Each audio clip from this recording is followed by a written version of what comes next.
The credit card statement sat on the coffee table between us like a living thing, each line item screaming truths I'd spent 10 years refusing to see. Brandon shifted in his seat, his eyes darting from the paper to my face and back again, searching for the woman who would explain it away, make excuses, understand why he needed to spend $3,000 at a jewelry store I'd never seen a piece from. "Simone, baby, let me explain," he started, reaching for my hand. I pulled back, my fingers curling into my palm. The statement wasn't the worst of it. That honor belonged to the folder I'd found in his gym bag that morning, stuffed with apartment listings in a part of town I'd never heard him mention, printed emails about wedding venue cancellations for dates we'd never discussed, and photos. So many photos. Brandon with a woman I'd never met, her hand on his chest, his arm around her waist, both of them smiling like they had a secret the whole world was too stupid to discover. How long? My voice came out steady, which surprised me. Inside, everything was breaking apart, 10 years of my life crumbling like wet paper. How long what? He was going to play stupid. Of course he was. I stood up, walked to my bedroom and returned with the folder. I dropped it on top of the credit card statement. "How long have you been planning to leave me for, Tiffany?" The color drained from his face. His mouth opened and closed twice before any sound came out. "You went through my stuff?" "Your stuff?" "Your stuff that I paid for, in the gym bag I bought you, in the apartment I pay rent for?" My laugh sounded foreign to my own ears. "Answer the question, Brandon." He ran his hand over his face, a gesture I'd seen 1,000 times when he was trying to figure out which version of the truth would work best. "It's not what you think." "Then tell me what it is.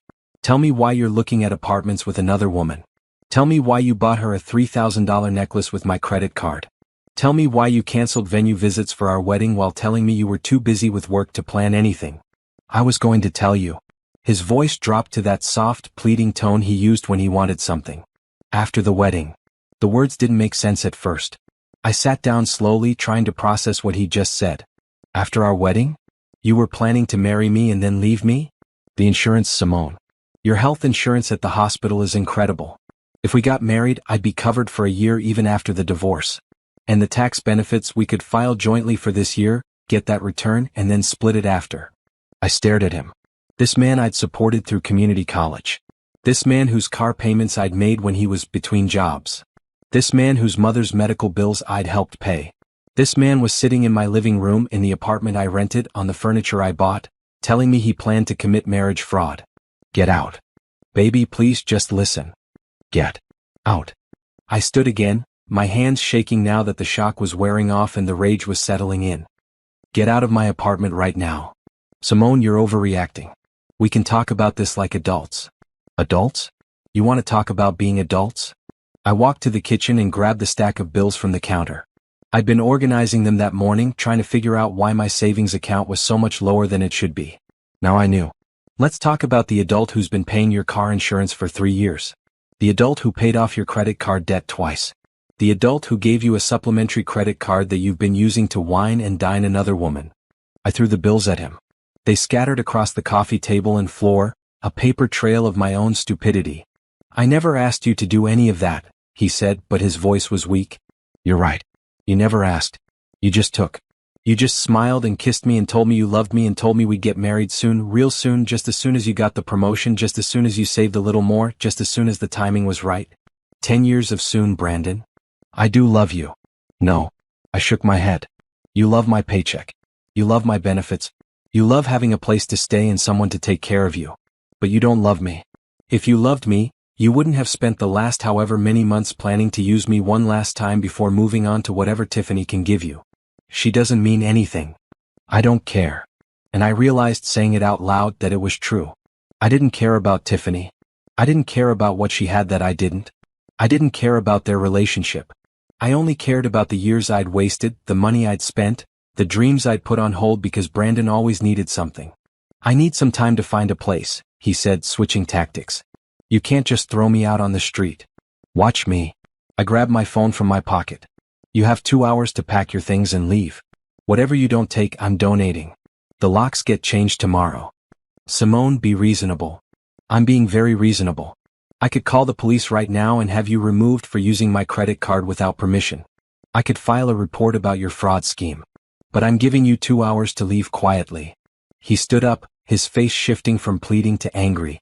"You think you're better than me? You think you're so perfect? I stayed with you out of kindness. Do you know how many men would put up with a woman who works all the time, who's always tired, who never wants to do anything fun? There it was. The real Brandon, the one who'd been hiding behind the sweet words and empty promises. And yet you were planning to marry me anyway, I said softly. For the insurance. For the tax break. Funny how my terrible qualities didn't matter when you needed something. He grabbed his jacket from the back of the couch. I'll come back tomorrow for my stuff. No, you won't. 2 hours. Starting now. I looked at my phone. It's 4 o'clock. You have until 6. This is crazy. You're being crazy. I'm being smart. For the first time in 10 years, I'm being smart. I walked to the door and opened it. The clock's ticking. He stared at me for a long moment, probably waiting for me to break down, to cry, to beg him to stay and work it out. When I just stood there holding the door, he finally moved. He walked past me without another word, pulling out his phone as he headed down the hallway. I closed the door and locked it.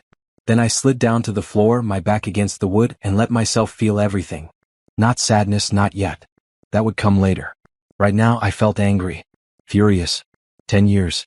I'd given this man 10 years of my life, and he'd been planning to scam me out of one more. My phone buzzed. A text from Brandon. You'll regret this. You need me more than I need you. I blocked his number. Then I called my brother Andre. Hey sis, what's up? Can you come over? And bring some boxes? I need help getting someone's stuff out of my apartment. Brandon's stuff. Andre had never liked Brandon, had told me repeatedly that the man was using me. I hadn't listened. Yeah. I'll be there in 20 minutes. You okay? No. But I will be. I hung up and looked around my apartment. My apartment that I'd paid for every month for 8 years. My furniture that I'd saved up for and carefully chosen. My life that I'd been sharing with someone who saw me as nothing more than a meal ticket. The credit card statement was still on the coffee table. I picked it up and looked at the charges again. Restaurants I'd never been to. Clothes from stores I couldn't afford to shop at for myself. Hotels. Concert tickets. All the things Brandon had been doing with Tiffany while telling me he was too broke to take me out for my birthday. My phone buzzed again. A different number this time. This is Tiffany. We need to talk about Brandon. I stared at the message. Part of me wanted to know what she had to say, wanted to understand what kind of woman helps a man betray someone else. But I knew that conversation would lead nowhere good. I'd end up angry or hurt or somehow feeling guilty for ruining their plans. I deleted the message and blocked that number too. Andre arrived with boxes and our cousin Jerome, both of them looking ready for a fight. When I explained what happened, showed them the evidence, they got to work without questions. Brandon's clothes went into boxes. His shoes, his toiletries, his gaming system, his collection of watches I'd bought him for various anniversaries. All of it packed up and stacked by the door. Brandon showed up at 5:45, 15 minutes before his deadline. He had Tiffany with him. She was shorter than me, Kavya, with hair that had definitely cost money to maintain. She wore a tight red dress and heels that made her tower over her natural height. She looked me up and down with obvious disdain. You must be Simone, she said, like my name tasted bad in her mouth. And you must be leaving, I replied. Brandon, your stuff is by the door. Take it and go. We need to discuss the financial situation, Brandon said, trying to sound official and grown up. I'm entitled to compensation for the years I spent building a life with you. Andre laughed out loud. Compensation? For what? Spending her money? I contributed to this relationship, Brandon said, his jaw tight. Name one thing you paid for, Jerome challenged. One bill. One piece of furniture. One grocery run. Brandon's face went red. It's not about money. I gave her emotional support, companionship. While planning to leave her for insurance benefits, I finished. Take your stuff and go, Brandon. If you're not out of this building in 10 minutes, I'm calling the police. You're going to regret this, Tiffany said, stepping forward. Brandon is a good man. You obviously didn't appreciate him. Then you should be happy to have him, I said. And his debt. And his mother's medical bills. And his car payments. I hope you make good money, Tiffany, because Brandon is expensive. Her face changed. Just a flicker, but I caught it. She didn't know about all of that. Brandon hadn't told her how much it cost to keep him afloat. Get your boxes and get out, Andre said, his voice low and dangerous. Now. Brandon grabbed 2 boxes. Tiffany stood there, looking between us, her confidence wavering. Finally, she grabbed a box too, stumbling a little in her heels. It took them 3 trips to get everything out. On the last trip, Brandon paused at the door. I really did love you, Simone. No, I said quietly. You really didn't? But that's okay. I'm going to love myself enough for both of us now. He left. The door closed. Andre changed the locks while Jerome ordered pizza. We sat in my apartment, my newly Brandon-free apartment, and ate in comfortable silence. You did the right thing, Andre finally said. I know. And I did. It hurt, and it would probably hurt worse tomorrow and the day after that, but I knew I'd done the right thing. 10 years was long enough to invest in someone who'd been planning to cash me out all along. My phone, which I'd left on the counter, buzzed with another message. I ignored it. Whoever it was could wait. Right now, I was going to sit with my brother and cousin and eat pizza and start figuring out who Simone was without Brandon taking up all the space in her life. The morning after I kicked Brandon out, I woke up to silence. Not the comfortable silence of a peaceful home, but the hollow quiet that comes when you realize something you'd built your whole routine around is suddenly gone. No sounds of Brandon in the shower. No smell of the coffee he'd make while using the last of the milk and forgetting to add it to the grocery list. No notifications on my phone asking me to pick something up on my way home from work. Just silence. I lay in bed, staring at the ceiling, and let myself remember. Not the good times, because thinking about those would make me doubt myself. I needed to remember the truth. The real story of the last 10 years. We'd met at a community center where I volunteered on weekends. I was 25, working as a nursing assistant at the hospital, taking night classes to become a registered nurse. Brandon was 27, charming and funny, with big dreams about starting his own business. He talked about his plans with such confidence that I believed every word. Our first date was at a diner. I paid. He'd forgotten his wallet in his other pants. I didn't mind. I made good money for my age, lived with roommates to save on rent, and wasn't bothered by covering a $20 meal. The second date I paid again. And the third. By the fourth I started to notice a pattern, but Brandon always had an explanation. He was between jobs. His last paycheck had gone to help his mother. His car needed repairs. There was always something, and I always understood because that's what people who care about each other do. They help. 6 months in, he moved into my apartment. My roommate had just moved out to live with her boyfriend, and Brandon's lease was ending. It made sense. We were serious about each other. Why waste money on 2 places when we could save by sharing one? Except we didn't save. My half of the rent stayed the same, and I started paying for all the groceries because Brandon's job search was taking longer than expected. I paid for utilities because he needed to conserve his savings for when he found work. I paid for dates because he felt bad about being broke and I didn't want him to feel worse. 3 months later, he got a job at a call center. Minimum wage, not what he wanted, but something. I was proud of him for taking it despite it being beneath his potential. He promised things would get better. They didn't. The call center job lasted 4 months before he quit. His manager was disrespectful, he said. The hours were terrible. The customers were abusive. I told him to do what was best for his mental health. He'd find something better. Then came the business ideas. First, it was a clothing line. He needed startup money for inventory. I gave him $2,000 from my savings. The clothes sat in our closet for months before he admitted the market was too saturated. Then it was a food truck. He needed money for a down payment on the truck. I gave him $3,000. The truck deal fell through, and he spent the money on a course about business management instead. That course led to another business idea that needed another investment. I kept giving because I believed in him. Because I loved him. Because he promised that once his business took off, he'd pay me back double and take care of me the way I'd been taking care of him. Meanwhile, I was working double shifts at the hospital, going to nursing school, and handling every single expense in our life together. His car insurance. His phone bill. His mother's medications when she couldn't afford them. His credit card debt from before we met. I paid it all and told myself it was temporary. Year 3, I became a registered nurse. My salary nearly doubled. Brandon was so proud of me. He took me out to dinner to celebrate. I paid, of course, but he'd made the reservation, and that counted for something, right? With my new salary, I moved us into a nicer apartment. 1 bedroom instead of a studio. A building with a gym and a parking spot. Brandon loved it. He started working out every day, taking full advantage of the gym I was paying membership fees for. Year 4, I brought up marriage. We'd been together long enough. We loved each other. Why not make it official? Brandon agreed but said we should wait. He wanted to be in a better financial position. He didn't want me to have to pay for our wedding. It was sweet, considerate even. I told him I didn't mind waiting. Year 5, his mother got sick. Really sick. The medical bills were crushing her. Brandon was her only child. How could we not help? I gave him $5,000 to cover her treatment. Then another $3,000 for follow-up care. Then monthly contributions to her medication costs. His mother was kind to me, always thanking me, always telling Brandon how lucky he was. I didn't mind helping her. Year 6 I paid off his car.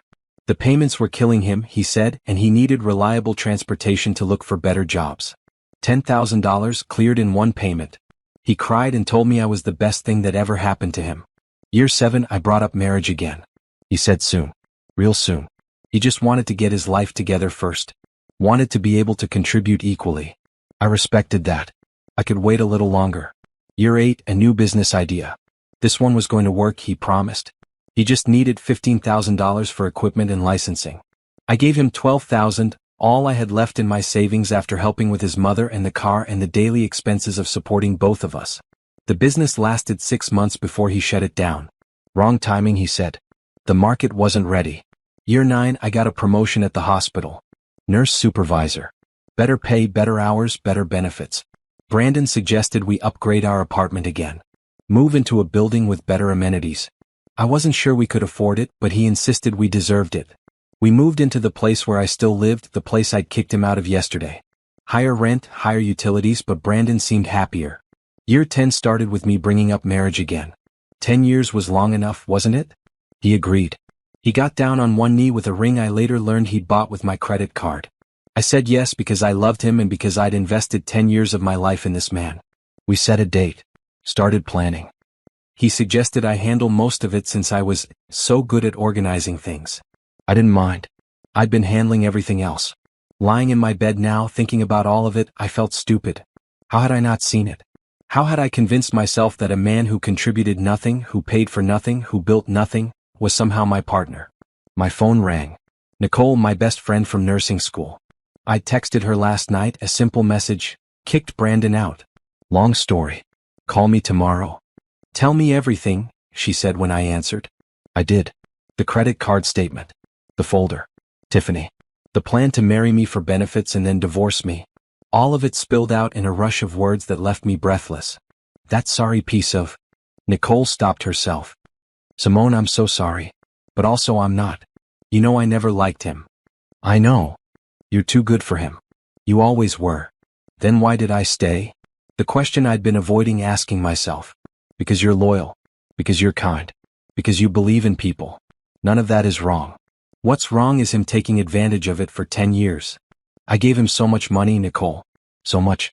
I could have bought a house by now. I could have traveled. I could have. Don't do that to yourself. You made choices with the information you had. You trusted someone you loved. That's not wrong. He's the one who did wrong. I know. But knowing it and feeling it are different things. Give yourself time.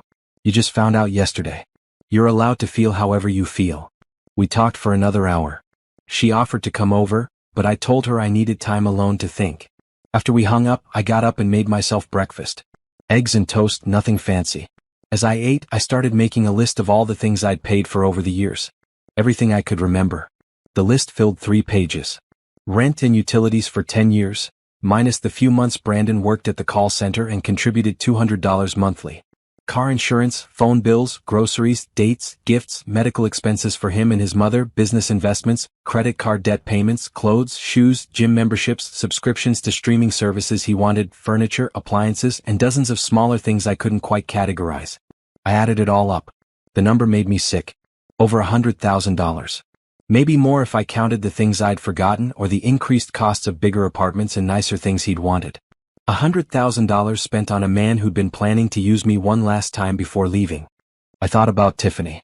She'd looked so confident last night, so sure of herself. Did she know what she was getting? Did Brandon tell her about his mother's medical bills, his non-existent savings, his string of failed business attempts? Or had he sold her the same dream he'd sold me, just with a different timeline? My phone buzzed. A message from an unknown number. This is Brandon's mom. I heard what happened. Can we talk? I stared at the message. Brandon's mother had always been kind to me. She'd thanked me for helping with her medical bills, had told me repeatedly that I was the daughter she'd never had. But she'd also raised Brandon. She'd taught him whatever values made him think using people was acceptable. I didn't respond. Maybe that was cold, but I didn't have the energy to manage anyone else's feelings about my decision. Instead, I opened my laptop and started going through my finances properly. Bank statements, credit card bills, investment accounts, everything. I needed to see exactly where I stood now that I was supporting only myself. The picture was better than I'd feared but worse than it should have been. My checking account was healthy thanks to my recent promotion. My savings account was nearly empty. My retirement account was okay but not where it should be for someone my age with my salary. I had no debt, which was good, but I also had no assets beyond my car and the furniture in my apartment. At 35 years old, I was starting over financially. 10 years of wealth building gone. Spent on a man who'd given me nothing in return except broken promises and a fake future. But I had my job. I had my health. I had my independence.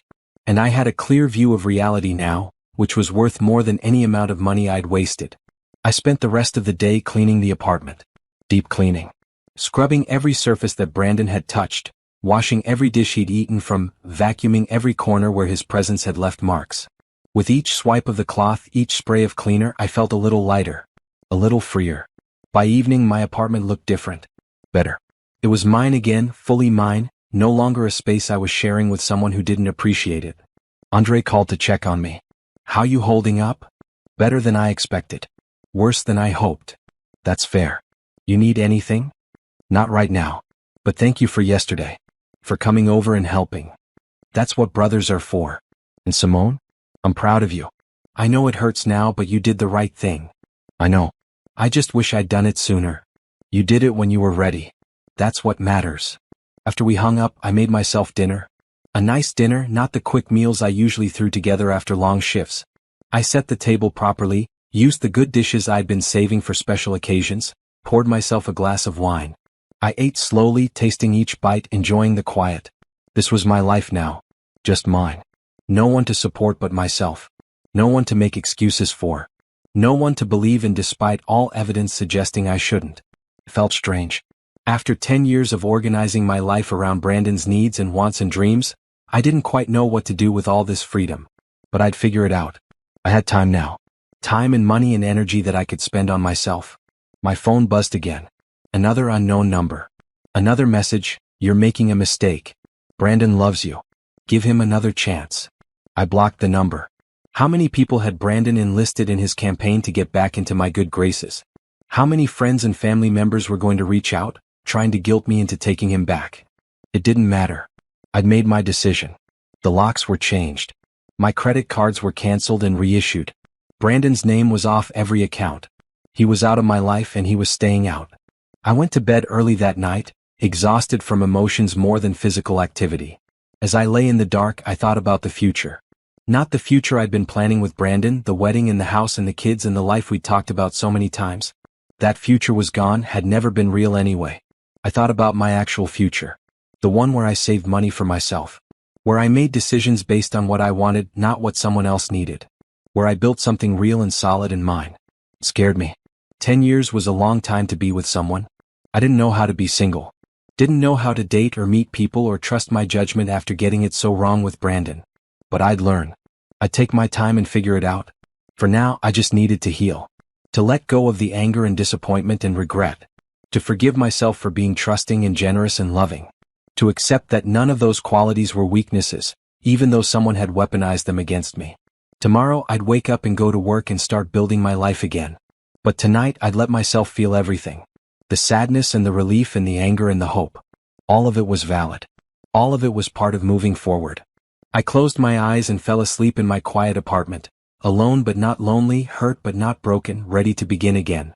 Monday morning arrived with the kind of clarity that only comes after burning down your old life.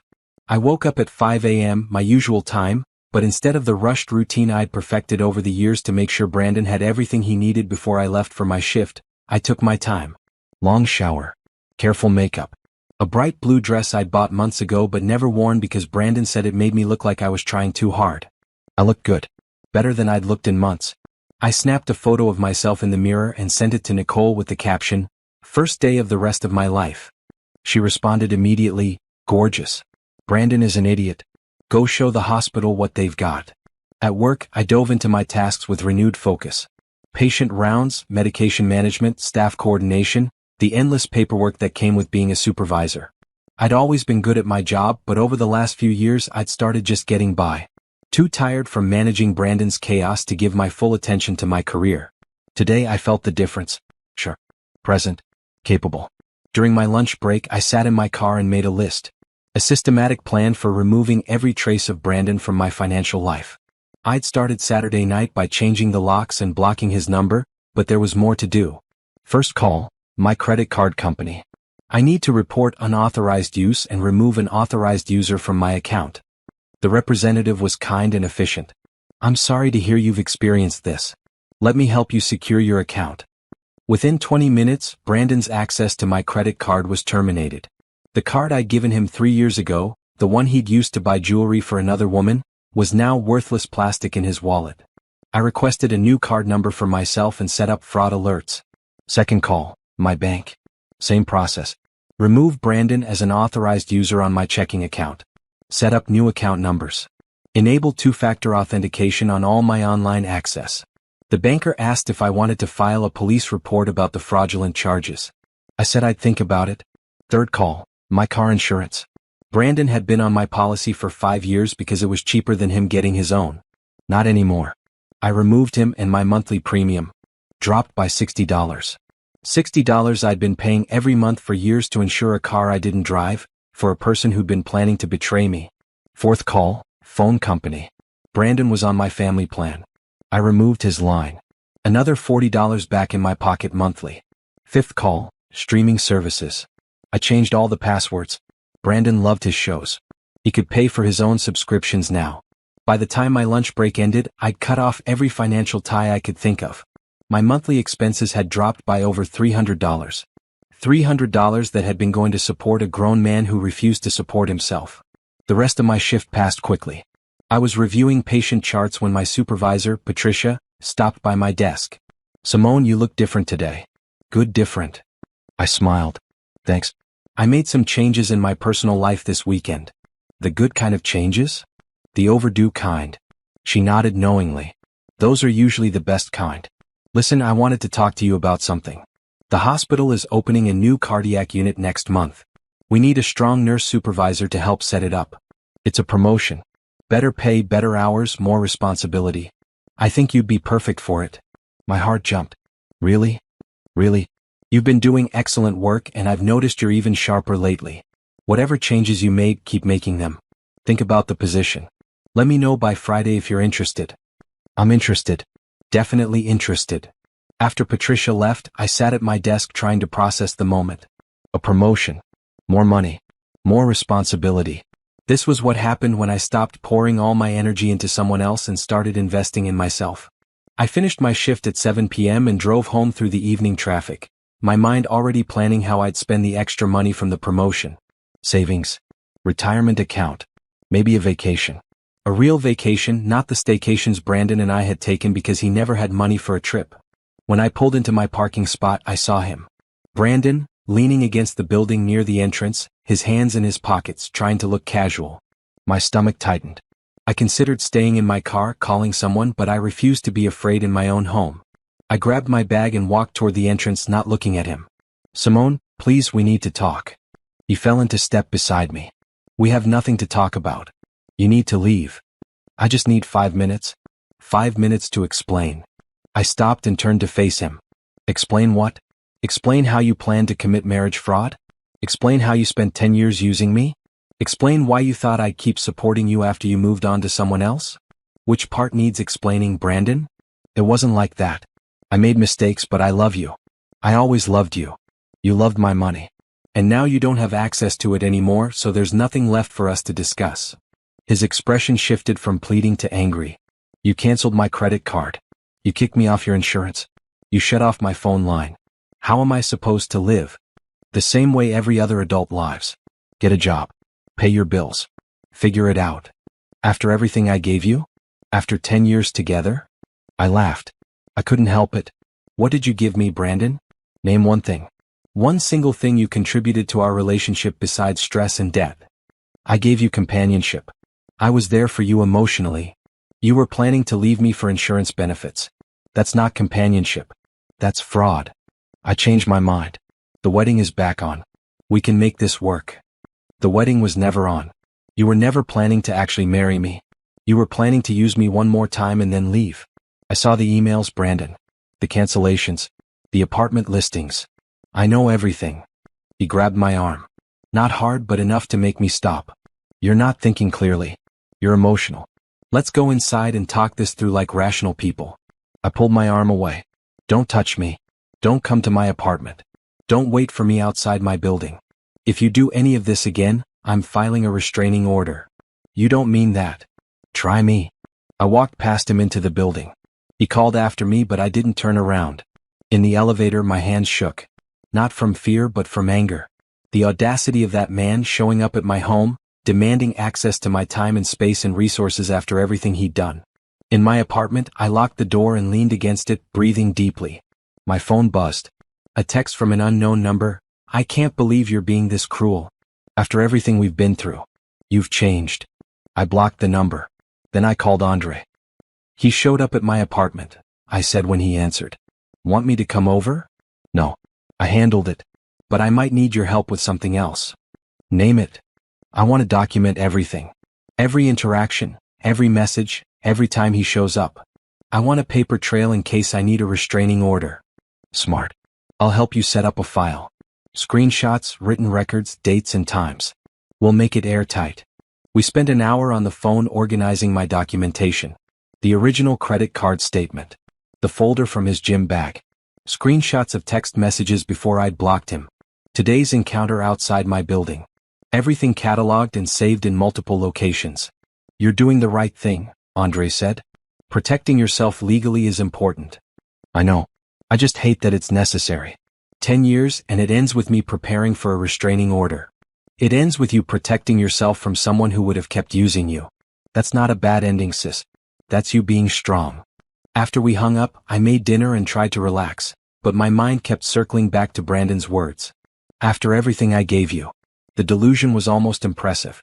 He genuinely believed he'd contributed something valuable to our relationship. He'd rewritten our entire history in his head to make himself the victim. My phone rang. Unknown number. I answered, ready to tell Brandon off one more time. Simone? It's Tiffany.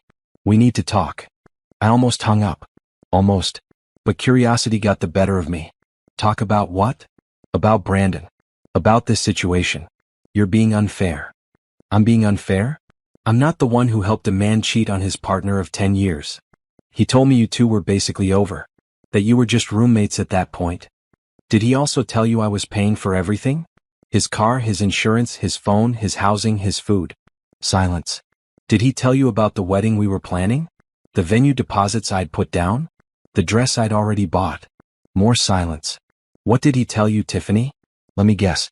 He told you he was independent, successful, just waiting for the right moment to leave his terrible girlfriend who didn't understand him. Something like that, she admitted quietly. Well, now you know the truth. Brandon doesn't have money. He doesn't have insurance. He doesn't have a job. What he has is a talent for finding women who will support him. If you want to be the next one, that's your choice. But don't call me and tell me I'm being unfair. I didn't know. He said. I don't care what he said. I care about the truth. And the truth is Brandon is a user. He used me for 10 years and he was planning to use me for insurance benefits before moving on to you. Now he doesn't have access to my money anymore, and I'm guessing that's why you're calling. Because he needs help and he's hoping I'll be soft enough to give it to him. He's staying at my place. He doesn't have anywhere else to go. That's not my problem anymore. He's talking about you constantly. About how you're being unreasonable. About how you owe him. I owe him nothing. I gave him 10 years and over $100,000. My debt is paid. Now I'm done. And Tiffany? You should think carefully about what you're getting into. Because whatever he's telling you he'll contribute, he won't. Whatever promises he's making, he won't keep. Ask yourself if you're ready to support a grown man who refuses to support himself. I hung up before she could respond. My hands were shaking again, but this time from satisfaction. Let Tiffany deal with Brandon's reality. Let her pay his bills and fund his dreams and listen to his excuses. She'd wanted him. Now she had him. The rest of the week passed in a blur of work and evening routine adjustments. Coming home to a quiet apartment. Cooking for one. Watching whatever I wanted on TV. Making plans that involved only my schedule. It was strange but not unpleasant. Thursday night, Nicole came over with wine and takeout. You look good, she said, studying my face. Better than you have in years. I feel good. Tired but good. Are you sleeping okay? Better than I expected. I thought I'd miss him, but mostly I missed the idea of him. The person I thought he was. Not the person he actually is. That's healthy. You're grieving the relationship you thought you had, not the person you were actually with. We ate Thai food and talked about everything except Brandon. Work drama, Nicole's dating life, plans for the upcoming holiday season. Normal conversation between friends, the kind I hadn't had much of in the last few years because Brandon had always needed something during my free time. Friday, I met with Patricia and officially accepted the promotion. More responsibility, 15% pay increase, better benefits. I'd start the new position in 3 weeks, giving the current cardiac unit supervisor time to train me. Congratulations, Patricia said, shaking my hand. You've earned this. That night, I celebrated alone in my apartment. Glass of wine, nice dinner, early bedtime. Simple but satisfying. This was my life now. Quiet. Independent. Mine. Saturday morning, I woke up to banging on my door. Loud, persistent, angry banging. Simone, open up. We need to talk. Open this door right now. Brandon's voice, but different. Desperate. Furious. I grabbed my phone and called building security. There's someone banging on my door and harassing me. Can you send someone up? 3 minutes later, security escorted Brandon out of the building while he shouted about how I'd ruined his life, destroyed his relationship with Tiffany, left him with nothing. I watched from my window as they walked him to the street. He looked rough. Unshaven, wrinkled clothes, wild eyes. This was what happened when the money ran out. When the easy life ended. When he had to face reality. I felt nothing. No satisfaction, no guilt, no sadness. Just nothing. He'd made his choices. Now he was living with the consequences. I spent the rest of the weekend reorganizing my apartment, donating the last items Brandon had left behind, reclaiming my space completely. By Sunday evening, there was no trace of him left. No clothes in the closet. No toiletries in the bathroom. No gaming system by the TV. Nothing. My apartment. My life. My future. And for the first time in 10 years, that future looked bright. The restraining order paperwork sat on my kitchen table, half filled out.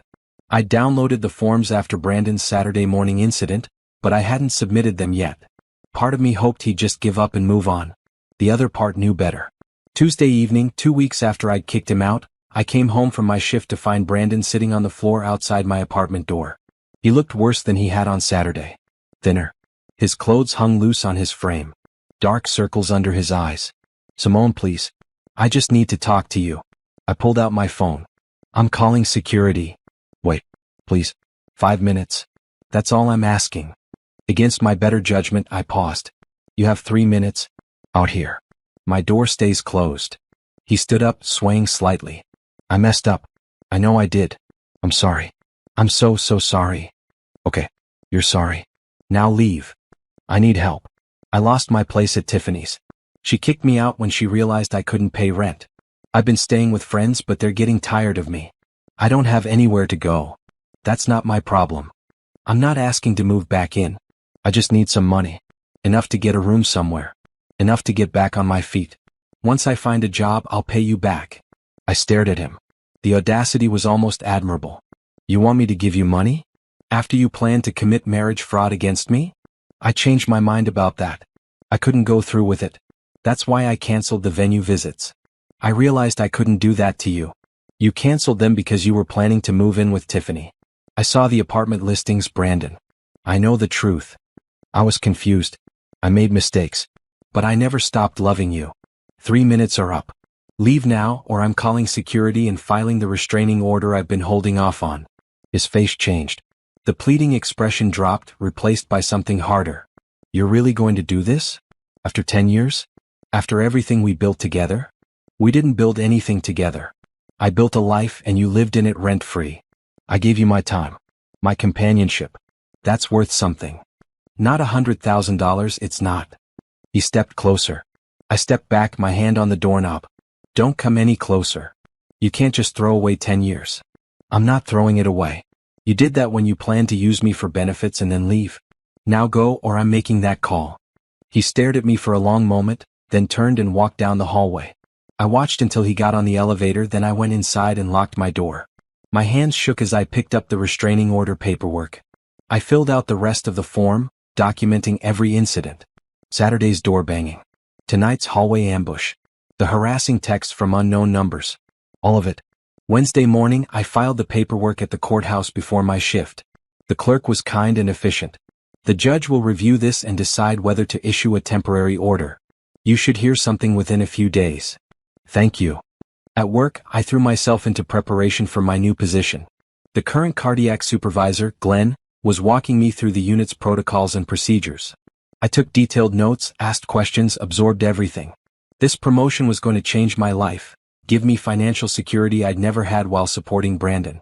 During lunch, Nicole met me in the cafeteria. How are you doing? Better. I filed for a restraining order this morning. Good. You need protection from him. He showed up at my apartment again last night, begging for money. Of course he did. What did you say? No. Obviously. And he accepted that? Not really. But he left when I threatened to call security. Nicole shook her head. This guy doesn't quit. He will once the restraining order goes through. He'll have to. Thursday afternoon, I got a call from an unknown number. I almost didn't answer, but something made me pick up. Hello? Simone? This is Brandon's mother, Helen. I closed my eyes. I'd been expecting this call. Hello, Helen. I heard about what happened between you and Brandon. I wanted to reach out, see if we could talk about it. There's nothing to talk about. Brandon and I are over. He told me you kicked him out with nowhere to go. That you cut off all his access to money and resources. That you're refusing to help him even though he's desperate. Did he tell you why I did those things? Silence. Did he tell you about Tiffany? About his plan to marry me for insurance benefits and then divorce me? About the 10 years I spent supporting him while he contributed nothing? Brandon said you misunderstood the situation. I have documentation, Helen. Credit card statements. Emails. Text messages. I didn't misunderstand anything. Brandon used me for 10 years, and when I found out he was planning to use me one more time, I cut him off. He's my son. He made mistakes, but he's a good person. He's a good person to you because I paid your medical bills. I paid for your medications. I gave Brandon money to help you. But that's over now. I'm not responsible for either of you anymore. He has nowhere to go, Simone. He's living on friends' couches. He can't afford food. Is that what you want? For him to suffer? I want him to take responsibility for his own life. He's 37 years old. It's time he learned to support himself. You're being cruel. I'm being smart. For the first time in 10 years, I'm protecting myself instead of protecting him. If that seems cruel to you, I'm sorry, but I'm not changing my mind. He loves you. He made mistakes, but he loves you. No, he doesn't. He loves what I provided. Money, stability, housing, insurance. Now that those things are gone, his love is gone too. That's not real love, Helen. That's convenience. Please just give him one more chance. Help him get back on his feet. Once he's stable, he'll pay you back. I gave him 10 years of chances. I'm done. I'm sorry, but I'm done. I hung up before she could respond. My chest felt tight. I liked Helen. She'd been kind to me, had treated me like family. But she'd raised Brandon to think using people was acceptable. She'd enabled his behavior for 37 years. I couldn't let her guilt me into enabling it anymore. Friday morning, I received notification that my request for a temporary restraining order had been approved. Brandon was not allowed to contact me directly or indirectly, come within 500 feet of my home or workplace, or make any attempts to communicate through third parties. Violation would result in arrest. I felt relief wash over me. Legal protection. Real consequences if he didn't leave me alone. That afternoon, Brandon's best friend Kevin showed up at the hospital. He waited in the lobby until my shift ended, then approached me as I was leaving. Simone, can we talk? No. The restraining order covers contact through third parties. If you're here on Brandon's behalf, you need to leave. I'm here as a friend. Your friend too. We've known each other for years. I stopped walking. What do you want, Kevin? Brandon is in bad shape. Really bad. He's not eating right. He's depressed. He needs help. Then he should see a therapist. He needs you. No, he needs money. And I'm not giving him any. If you're really his friend, you'll tell him to get a job and start supporting himself like an adult. He's trying. But he can't even afford to buy clothes for interviews. He can't afford to eat properly. He's desperate. That's what happens when you spend 10 years refusing to work and depending on someone else to fund your life. You're the one who enabled him. You let him get comfortable. Now you're pulling the rug out and expecting him to land on his feet. I stepped closer to Kevin, anger rising in my chest. I enabled him? I worked double shifts while he sat at home. I paid every bill while he pursued pipe dreams. I built a life while he coasted through on my hard work. And the whole time he was planning to betray me. So don't you dare blame me for his situation. He made mistakes, but... No buts. He made choices. For 10 years he chose not to work. He chose not to contribute. He chose to let me carry the weight of our entire life together. Those were his choices. Now he gets to live with the consequences. He's talking about hurting himself. My blood ran cold. Is he actually in danger, or is he manipulating you the way he manipulated me for a decade? Kevin looked uncomfortable. I don't know. But what if he's serious? If you genuinely believe he's a danger to himself, call 911. Get him professional help. But don't come to me expecting me to rescue him again. I'm not responsible for his mental health. I'm not responsible for his housing. I'm not responsible for his life. He's a grown man. Let him act like one. You used to care about him. I used to believe he cared about me too. I was wrong. Now please leave. If you contact me again on Brandon's behalf, I'll file a police report for violating the restraining order. Kevin left, shaking his head like I was the unreasonable one. I sat in my car for 10 minutes trying to calm down. The manipulation tactics were escalating. First the begging. Then the mother. Now the friend warning me about self-harm. What would be next? I called Andre. They're ramping up the pressure. Who? I told him about Helen and Kevin. That's harassment through third parties. That violates the restraining order. I know. But I don't want to get his mother in legal trouble. You might not have a choice. If they keep pushing, you'll need to enforce the order. Otherwise, it's worthless. I know. I hate this. I hate that it came to this. You didn't make it come to this. Brandon did. He's the one who lied and cheated and used you. He's the one who planned to commit fraud. He's the one who's now using emotional manipulation to try to get access to your resources again. None of this is your fault. Then why do I feel guilty? Because you're a good person. But feeling guilty doesn't mean you're doing something wrong. It means you care about people. That's not a flaw, even if someone exploited it. We talked for another 30 minutes. By the time we hung up, I felt steadier. Clear. I wasn't doing anything wrong. I was protecting myself. That was healthy and necessary. Saturday, I woke up to dozens of missed calls. Brandon's number, which I had blocked, and several unknown numbers. There were voicemails. Against my better judgment, I listened to one. Simone, it's Kevin again. Brandon's in the hospital. He collapsed. You need to come. He's asking for you. My first instinct was panic. Then I remembered what Andre said about manipulation tactics. I called the hospital where I worked and asked if Brandon had been admitted. He hadn't. I called the other 2 hospitals in the area. No Brandon. It was a lie. A manipulation tactic designed to scare me into breaking my boundaries. I blocked all the unknown numbers and spent the rest of the day documenting everything. The calls. The voicemails. Kevin's harassment. All of it photographed and saved. If I needed to escalate the restraining order, I had evidence. Sunday was quiet. Too quiet. I kept waiting for the next manipulation attempt, but nothing came. I tried to relax, to enjoy my day off, but anxiety kept creeping in. What would Brandon try next? Monday morning I found out. I arrived at work to find flowers on my desk. 24 red roses with a card. I'm sorry. Please give me another chance. I love you. B. I called security immediately.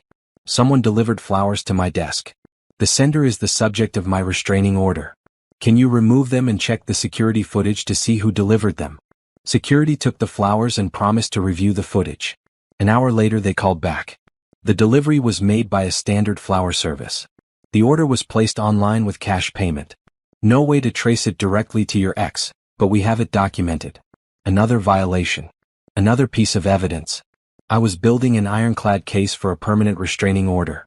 At lunch, I met with Patricia to discuss my transition into the new role. She noticed my distraction. Everything okay? Personal issues. Nothing that will affect my work. If you need support, the hospital has resources. Counseling, legal aid for employees, security services. Thank you. I might take advantage of that. That evening, I got home to find a box outside my apartment door. My name on it, no return address. I called building security before opening it. Inside were photos. Pictures of Brandon and me from over the years. Happy moments I'd forgotten about. Vacations we'd taken, holidays we'd celebrated, Ordinary days that had seemed special at the time. At the bottom of the box was a letter. I didn't read it.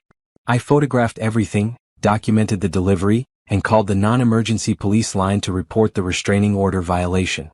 The officer who took my report was sympathetic. "We'll document this. Keep saving everything. If he contacts you again, call immediately. We take these orders seriously. Thank you." Tuesday morning, I woke up to text messages from friends I hadn't talked to in years. All of them with similar messages. "Brandon reached out to me. He says you're being unreasonable. He sounds really upset. Maybe you should talk to him." He was mobilizing everyone he knew. Trying to create social pressure. Trying to make me the villain in a story where he was the victim. I responded to each message with the same reply: "Brandon and I are no longer together. I have a restraining order against him for stalking and harassment. If he contacts you again, please don't pass along messages. Thank you for understanding." Some people responded with support. Others went quiet, probably thinking I was overreacting. I didn't care. I knew the truth. I had the documentation. Their opinions didn't change reality. By Wednesday, the harassment had escalated to a new level. Unknown numbers calling my phone constantly. Messages on social media from fake accounts. Even a letter to my workplace claiming I'd stolen money from Brandon and demanding I pay it back. I forwarded everything to the police. Documented everything. Stayed calm and methodical. This was Brandon's last desperate attempt to regain control. He was using every tactic he could think of, hoping something would work. Nothing would. I was done. Completely, irrevocably done. Thursday afternoon, I met with a lawyer who specialized in restraining orders. She reviewed my documentation and nodded approvingly. "You've built an excellent case. With this evidence, we can push for a permanent order." The constant contact through third parties, the letters, the flowers, the harassment campaign on social media, it all demonstrates a pattern of stalking and intimidation. How long will the process take? A few weeks. We'll file the paperwork, get a court date, present your evidence. Given how thorough your documentation is, I'm confident the judge will grant the permanent order. Thank you. In the meantime, keep doing what you're doing. Document everything. Don't respond to any contact. Stay safe. I left her office feeling empowered. I had legal protection. I had a plan. I had evidence. Brandon's manipulation tactics were failing. His harassment was being documented. His control over my life was over. That night, I sat in my apartment and thought about the last 3 weeks. The discovery of Brandon's betrayal. The decision to cut him off. The systematic removal of his access to my life. The restraining order. The constant harassment. All of it had been hard, but I'd survived. More than survived. I'd stood firm in my boundaries, protected myself, and refused to be manipulated. For the first time in 10 years, I was proud of myself. Not for what I'd given someone else, but for what I'd done for me. My phone buzzed. "Nicole, proud of you. Want to come over this weekend? We're having a game night." I smiled and typed back, "I'll be there." Life was moving forward. My life. On my terms. And it felt good.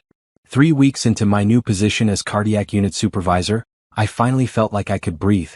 The harassment from Brandon had slowed to a trickle after the police issued him a formal warning about the restraining order violations. My lawyer was preparing for the permanent order hearing. And for the first time in over a decade, I was focused entirely on myself. The promotion came with a 15% raise, which translated to an extra $1,000 monthly in my pocket. $1,000 that wasn't going toward someone else's car payment or failed business venture. I sat at my kitchen table on a Saturday morning, staring at my budget spreadsheet, marveling at all the green numbers. Rent, utilities, car payment, insurance, groceries, phone bill. The necessities took up less than half my income now. The rest was mine to save, invest, or spend however I wanted. I opened a high-yield savings account and set up automatic transfers. $500 every month, no exceptions. In my first month alone, I'd saved more than I'd managed to save in the entire previous year. My retirement account got a boost too. I increased my contribution percentage and adjusted my investment allocations based on advice from a financial advisor I'd scheduled a consultation with. She'd looked at my accounts and been honest. "You're behind where you should be for your age and income, but you have time to catch up. Let's build you a solid plan." That plan included aggressive saving, smart investing, and building an emergency fund that could cover 6 months of expenses. For the first time since I'd met Brandon, I had financial goals that didn't include funding someone else's dreams. Work itself was challenging but satisfying. The cardiac unit was fast-paced, requiring constant decision-making and problem-solving. I thrived on it. My team respected me, my patients were getting excellent care, and Patricia had already complimented my leadership style twice in my first month. "You've really come into your own," she said during our weekly check-in. "Whatever changes you made in your personal life, they're paying off professionally too." "Thank you. I feel more focused than I have in years." "It shows. Keep it up." Nicole had started inviting me to more social events. Game nights with her friends. Brunch on Sunday mornings. A book club that met monthly. I'd isolated myself during my relationship with Brandon, too tired and stressed to maintain friendships. Now I was reconnecting with people, building a social life that didn't revolve around someone else's needs. At one of Nicole's game nights, I met Elijah. He was Nicole's co-worker, a respiratory therapist at a different hospital. Tall, broad-shouldered, with an easy smile and kind eyes. He sat next to me during the board game and made me laugh with his terrible strategic decisions. "I'm not good at games," he admitted after losing spectacularly at Settlers of Catan. "But I have fun losing." "That's a good attitude to have. You're competitive though. I can tell. You played that game like you were planning 3 moves ahead." Nursing supervisor. Strategic thinking is part of the job. Makes sense. He paused, then added, "Nicole mentioned you just got out of a long relationship." "She did. Not in a gossipy way. Just mentioned you were single now and seemed happier than she'd seen you in years. I hope that's not weird that I'm telling you this." "It's not weird. And it's true. I am happier." "Good. You deserve to be happy." We talked for the rest of the evening. Easy conversation about work, hobbies, favorite foods, travel dreams. He didn't pry about my past relationship, didn't push for personal information I wasn't ready to share. He just talked to me like I was an interesting person worth getting to know. When the game night ended, he asked for my number. "I'd like to take you to dinner sometime." No pressure. Just dinner, conversation, getting to know each other. I hesitated. Part of me wanted to say yes. Part of me was terrified of jumping into something new before I'd fully processed the old. "Can I think about it?" I asked. "Of course. Take your time. The offer stands whenever you're ready." I gave him my number anyway. "I'll let you know." On the drive home, I thought about Elijah. About the possibility of dating someone new. About whether I was ready. I'd spent 10 years with Brandon. 10 years of my life invested in someone who'd never invested back. The idea of opening myself up to that kind of hurt again was terrifying. But Elijah seemed different. He had a good job. He paid for his own drinks at the game night. He drove his own car. Small things that shouldn't matter but did after my experience with Brandon. I decided to wait. Not because I didn't like Elijah, but because I liked myself too much to rush into anything. I needed time to heal, to rebuild, to figure out who I was outside of a relationship. My brother Andre noticed the change in me too. We had lunch the following Saturday and he studied my face across the table. "You look lighter," he said. "I feel lighter. Like I've been carrying a heavy backpack for years and finally put it down." "That's exactly what you did. You've been carrying Brandon's weight for a decade." "I know. I can't believe I didn't see it sooner." "You saw what you wanted to see. A partnership. Someone who would eventually step up and contribute equally. That's not a character flaw, Simone. That's hope. Hope that was misplaced. Maybe. But better to hope and be disappointed than to never hope at all." We talked about my promotion, my savings goals, my plans for the future. Andre was proud of me. I could hear it in his voice, see it in his eyes. His little sister was finally taking care of herself. "Have you heard from Brandon lately?" he asked. "Not directly. The restraining order is working. But I heard through mutual friends that he's struggling. Lost his place at Tiffany's. Bouncing between friends' couches. Can't keep a job." "Good. Andre. I mean it. Good. He deserves to struggle. He needs to learn that actions have consequences. Maybe this will finally teach him to stand on his own." "Maybe. How do you feel about it? Hearing he's struggling?" I thought about the question. Really thought about it. I feel nothing. No satisfaction, no guilt, no sadness. Just nothing. His life isn't my responsibility anymore. That's healthy. Is it? Shouldn't I care at least a little? We were together for 10 years. You cared for 10 years while he used you. You've earned the right to feel nothing now. Don't second guess yourself. That conversation stayed with me. I examined my feelings carefully, looking for hidden guilt or sadness or regret. But Andre was right. I felt nothing about Brandon's situation. He'd made his choices. Now he was living with them. The permanent restraining order hearing happened in early November. I sat in the courtroom with my lawyer, presenting months of documentation. The flowers, the letters, the harassment through third parties, the constant phone calls, the social media attacks. All of it laid out in chronological order with evidence and witnesses. Brandon showed up without a lawyer. He tried to speak on his own behalf, claiming I was exaggerating, that he just wanted to talk to me like adults, that I was being vindictive. The judge wasn't impressed. "Mr. Foster, the evidence is overwhelming. You've violated the temporary restraining order multiple times. You've harassed Ms. Reed through third parties. You've sent unwanted gifts and letters. Your behavior constitutes stalking. I'm granting the permanent restraining order. You are not to contact Ms. Reed in any way, directly or indirectly, for a period of 5 years. Any violation will result in immediate arrest. Do you understand?" Brandon's face went pale. 5 years? That's excessive. It's appropriate given your behavior. Court is adjourned. I walked out of that courtroom feeling lighter than air. 5 years of legal protection. 5 years where Brandon couldn't contact me, couldn't show up at my home or workplace, couldn't send messages through friends or family. 5 years of peace. My lawyer shook my hand. "Congratulations. You did everything right. The documentation, the consistency in enforcing boundaries, all of it contributed to this outcome. Thank you for your help. You did the hard part. I just made sure the law worked in your favor." That evening, I celebrated with Nicole and Andre. We went to a nice restaurant, ordered expensive wine, toasted to new beginnings. I felt free.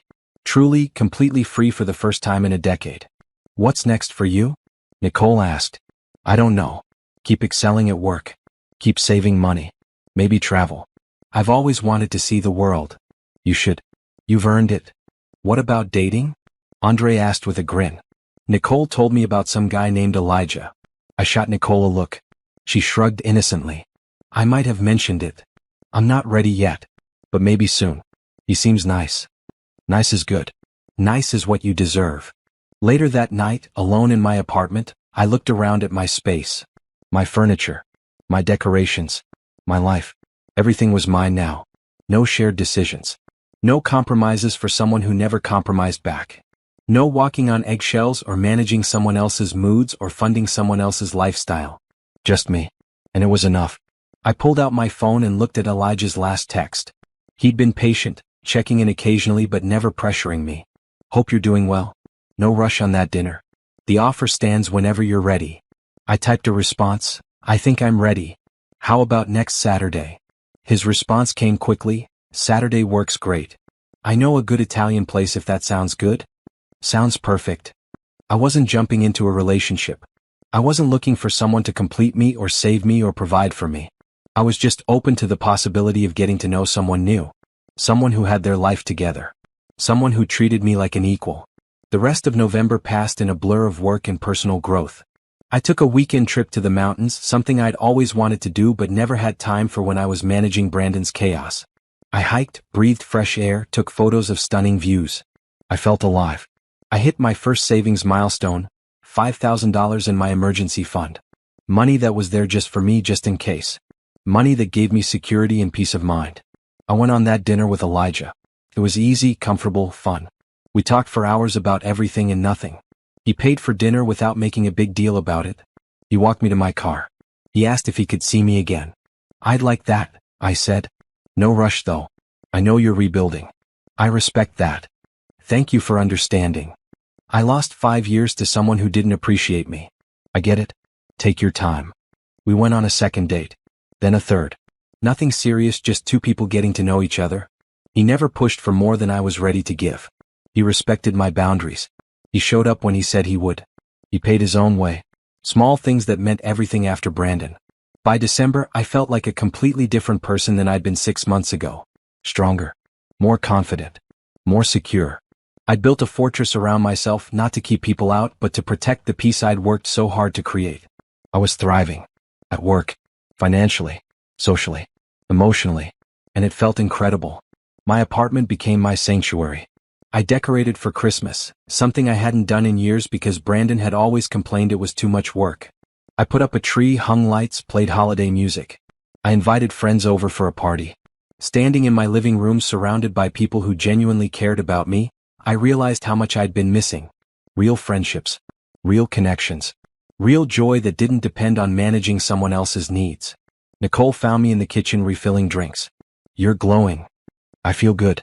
Really good. You should. You've come so far in 6 months. I have, haven't I? Brandon was holding you back. Draining you. Now that he's gone, you're becoming who you were always meant to be. I think you're right. The party went late into the night. People laughing, talking, enjoying themselves. My home filled with warmth and light and happiness. This was what life should be.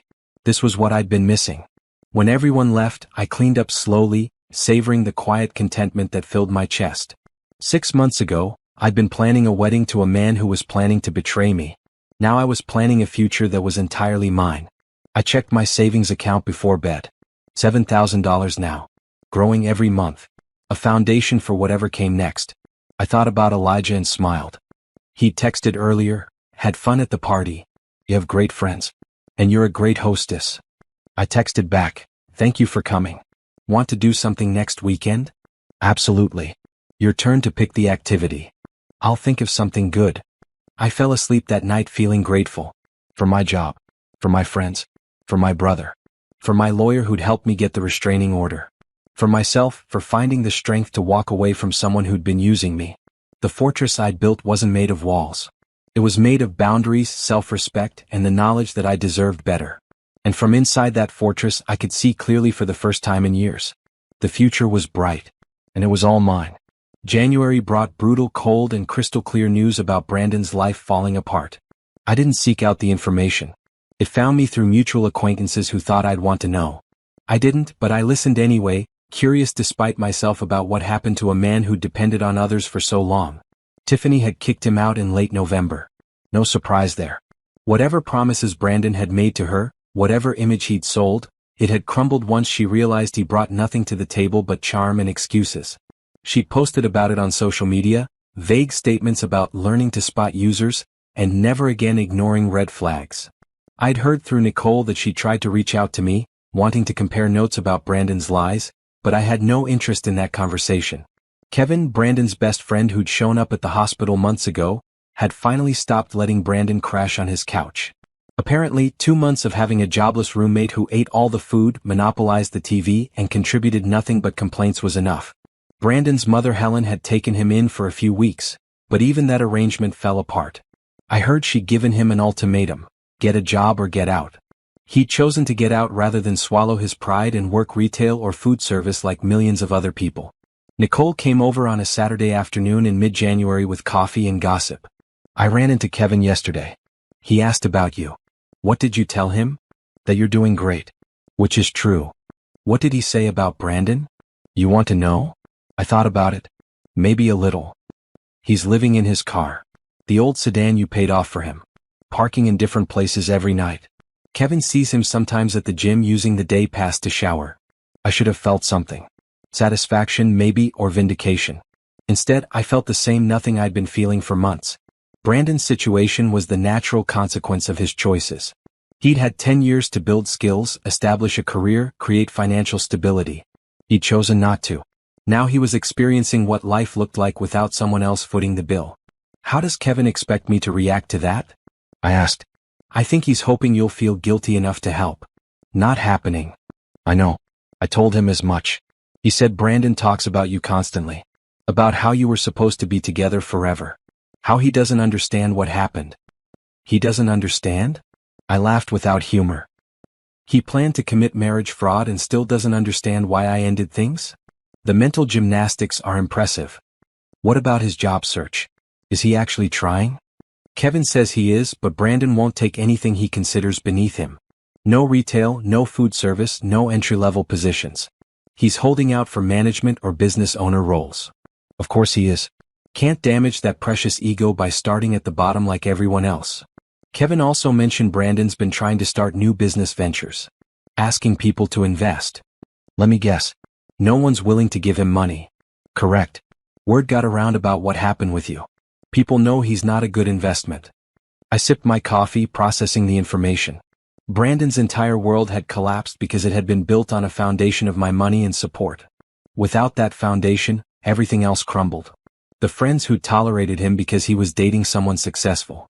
the business connections he'd made through my network, the lifestyle he'd maintained with my credit card. All gone. Do you ever feel bad for him? Nicole asked carefully. No. Should I? I don't think so. But I wouldn't judge you if you did. I gave him a decade. I gave him more chances than anyone deserved. I warned him what would happen if he didn't start contributing. He chose to ignore all of it. His homelessness isn't my fault. It's his. You're right. Besides, he's not actually helpless. He could get a job tomorrow if he wanted. Any job. Fast food, retail, warehouse work, anything. He chooses not to because he thinks he's above it. That's pride, not poverty. Nicole nodded. I just wanted to check in.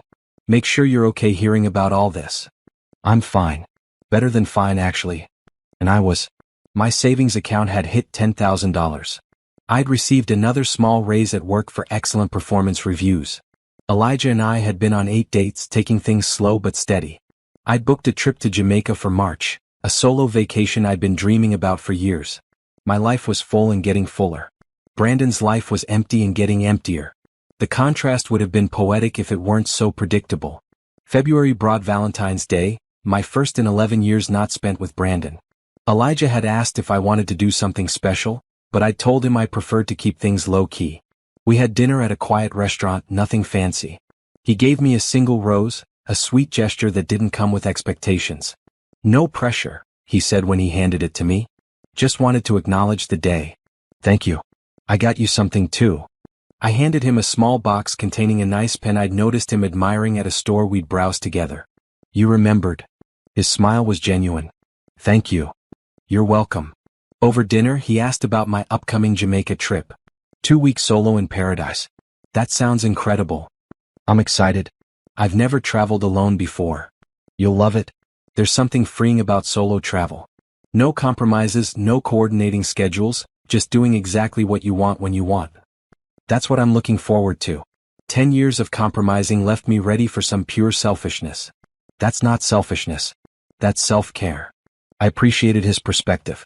Elijah never pushed me to talk about Brandon, but when I did, he listened without judgment. He understood what it was like to waste years on someone who didn't deserve them. His ex had cheated on him repeatedly before he'd finally ended things. We bonded over our shared experience of choosing ourselves after years of choosing someone else. A week before my Jamaica trip, I was leaving the hospital after my shift when I saw him. Brandon sitting on a bench near the parking lot. He looked rough. Thinner than I'd ever seen him, his clothes wrinkled and dirty, his hair too long and unkempt. He stood up when he saw me. I pulled out my phone immediately. Don't, he said, raising his hands. I'm not violating the order. I'm on public property, more than 500 feet from the entrance. I needed to see you. I kept my finger hovering over the emergency call button. You need to leave. I'm homeless, Simone. Sleeping in my car. Barely eating. Is this what you wanted? What I wanted was for you to take responsibility for your own life. You're capable of working. You choose not to. I'm trying. No one will hire me. Because you won't apply for the jobs that are actually available.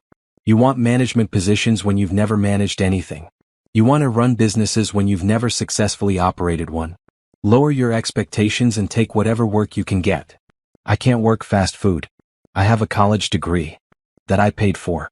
And plenty of college graduates work retail and food service while building their careers. You're not special, Brandon. You're just stubborn.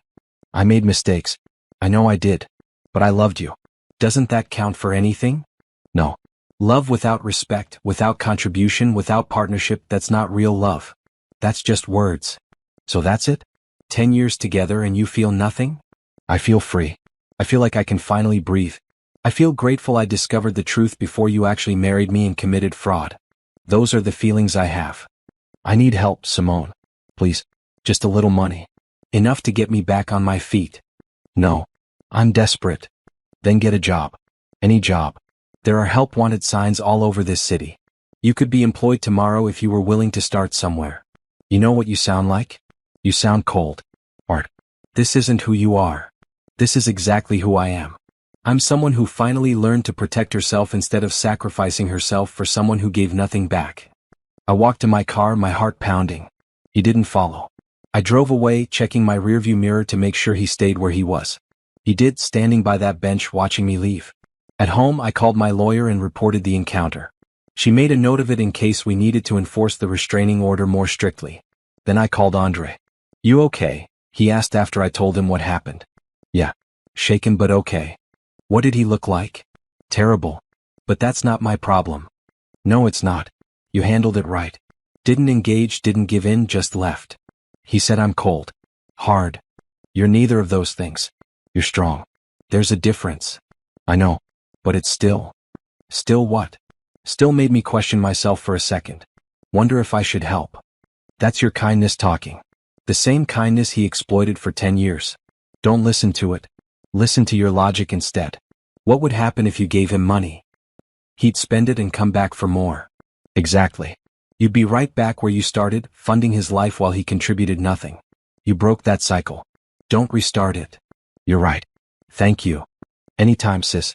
Now stop thinking about him and start thinking about Jamaica. 3 days until you leave. The trip to Jamaica was everything I needed. Sun, sand, ocean, and solitude. I read books on the beach, tried new foods, went snorkeling, took a cooking class, explored local markets.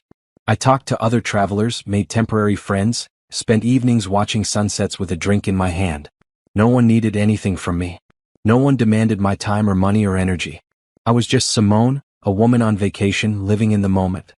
On my last night there, I sat on my hotel balcony overlooking the ocean and took stock of my life. 8 months since I'd kicked Brandon out. 8 months of reclaiming myself, building my independence, establishing boundaries, creating the life I wanted. I thought about Brandon sleeping in his car and felt that same nothing I'd been feeling. His situation wasn't my responsibility. I'd given him everything I had to give. What he chose to do with his life now was his concern, not mine. My phone buzzed. A text from Elijah. Hope you're having an amazing time.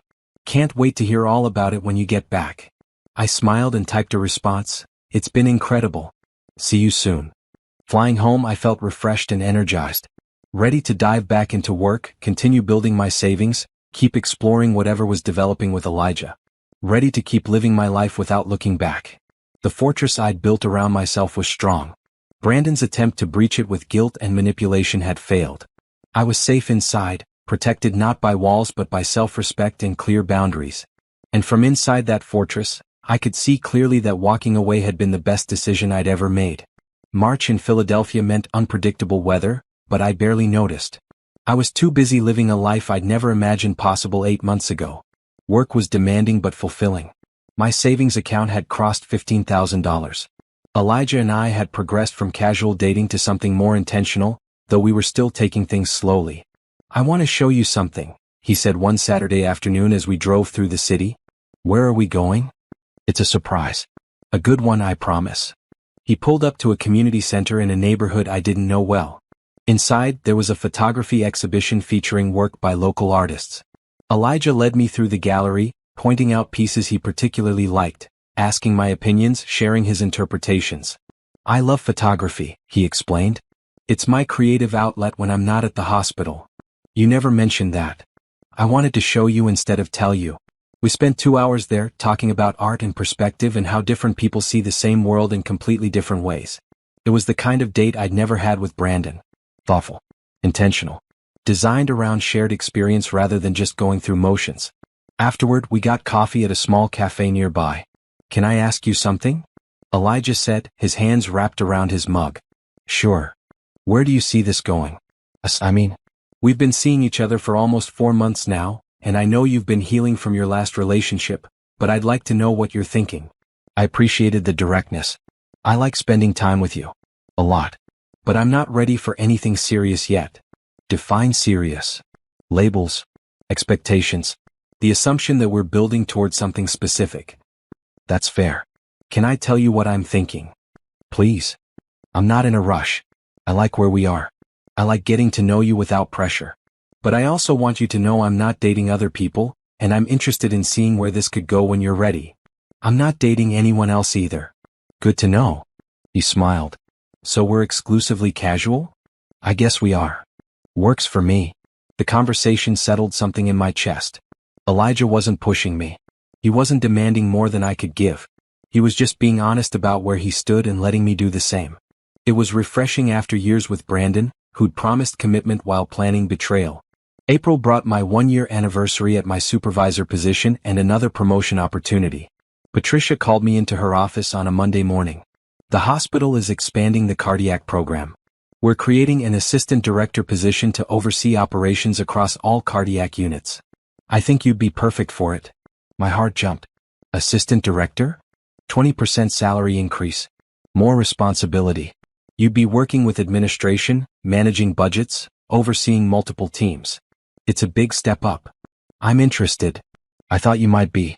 The formal interview process starts next week, but I wanted to give you a heads up. You've exceeded expectations this past year, Simone. You've earned this opportunity. Walking out of her office, I felt 10 feet tall. Assistant director. At 35. After spending a decade being held back by someone who contributed nothing to my success. I called Andre during my lunch break. I might get another promotion. What? That's amazing. Tell me everything. I explained the position, the responsibilities, the pay increase. He whooped loud enough that I had to pull the phone away from my ear. This is it, sis. This is you becoming everything you were meant to be. It's just an interview. I haven't gotten it yet. You'll get it. I know you will. That evening, I told Elijah over dinner. His reaction was immediate and genuine. Simone, that's incredible. Assistant director at 35? Do you know how impressive that is? It feels surreal. It shouldn't. You work hard. You're good at what you do. You deserve this. Thank you. When will you know? Interviews are next week. Decision by end of month. You'll crush the interview. I'm not worried. His confidence in me felt different from the empty reassurances Brandon used to give. Elijah's support was based on actually seeing my work ethic, my capabilities, my growth. Brandon's had been based on needing me to succeed so he could keep benefiting from my salary. The interview process was rigorous. 3 rounds. Panel interviews with hospital administration, the cardiology department head, and current directors. I prepared thoroughly, rehearsing answers, researching the hospital's strategic goals, developing a vision for the cardiac program's future. I wore a maroon dress to the final interview, my favorite color, and felt powerful walking into the conference room. The questions were tough but fair. I answered confidently, drawing on my experience, my education, my track record of success. Why do you want this position? The hospital administrator asked. Because I want to make a larger impact. As a unit supervisor, I've improved patient outcomes and team efficiency. As assistant director, I could scale those improvements across all cardiac units. I could shape protocols, mentor supervisors, drive innovation. I'm ready for that challenge. What would you say is your greatest strength? Resilience. I've overcome significant personal challenges this past year, and it's taught me how to adapt, how to stay focused on my goals, how to protect my energy for what matters. Those skills translate directly into leadership. 2 weeks later, Patricia called me into her office with a smile I recognized. Congratulations, Assistant Director Reed. I got the position. 20% raise. New office. New responsibilities. New opportunities to prove myself. I celebrated with my team that afternoon, accepted their congratulations graciously, then went home and cried. Happy tears. Relieved tears. Proud tears. I'd done this, without Brandon dragging me down. Without someone else's chaos derailing my focus. Just me working hard, making smart decisions, building a career I loved. Elijah took me out to celebrate that weekend. Nice restaurant, champagne, heartfelt toast. To the assistant director, he said, raising his glass. May this be just the beginning of all the amazing things you accomplish. We clinked glasses and I felt something shift. Not love, not yet, but the possibility of it. The space where it could grow if I let it. Thank you for being patient with me, I said. I know I've been guarded.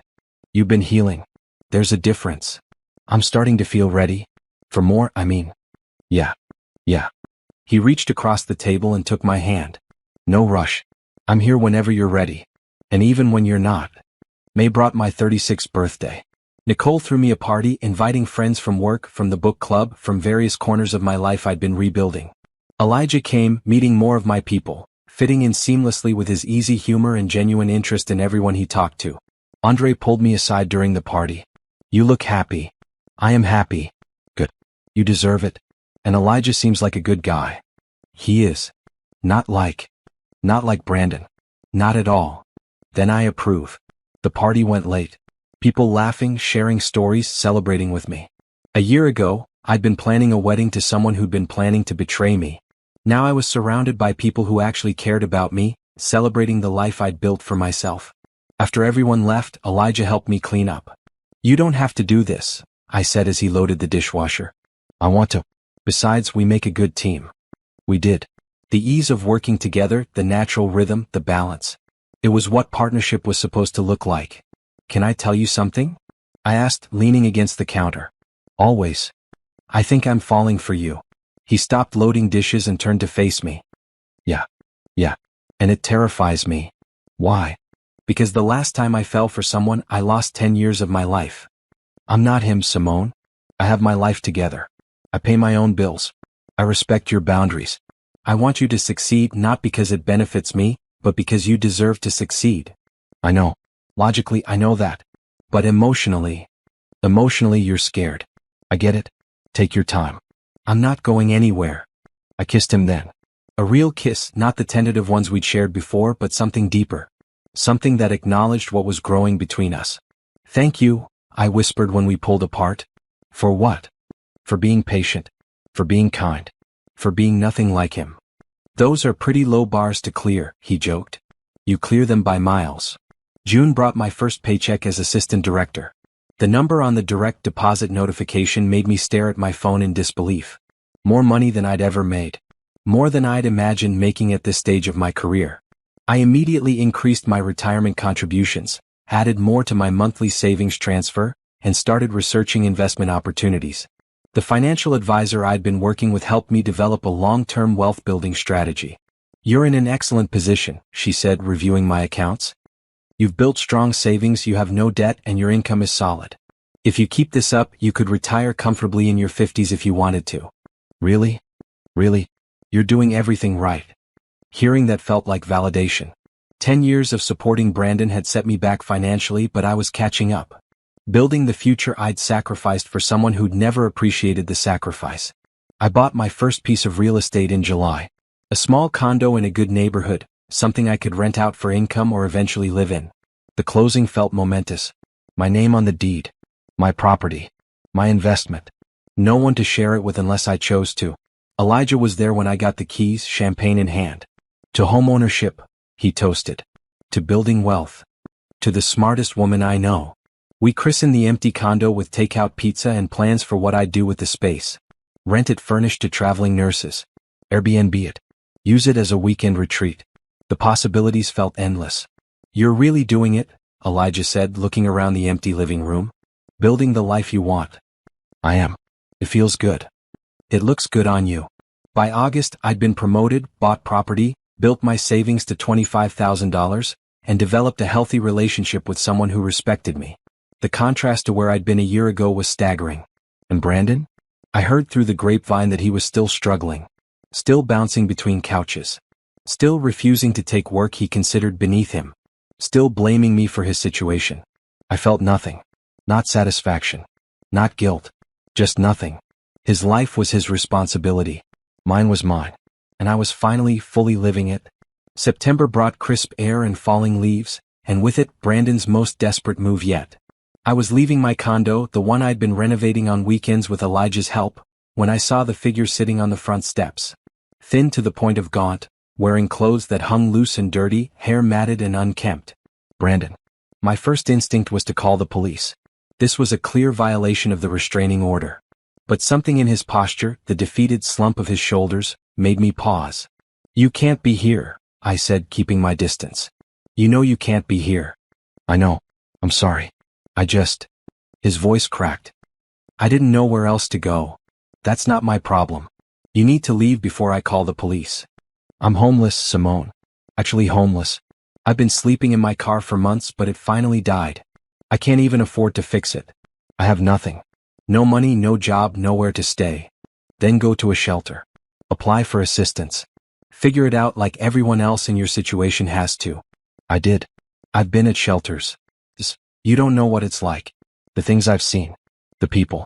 It's dangerous. So get a job and get out of that situation. I can't get a job without an address. No one will hire me when I list a shelter. That's not true. Plenty of people find work while homeless.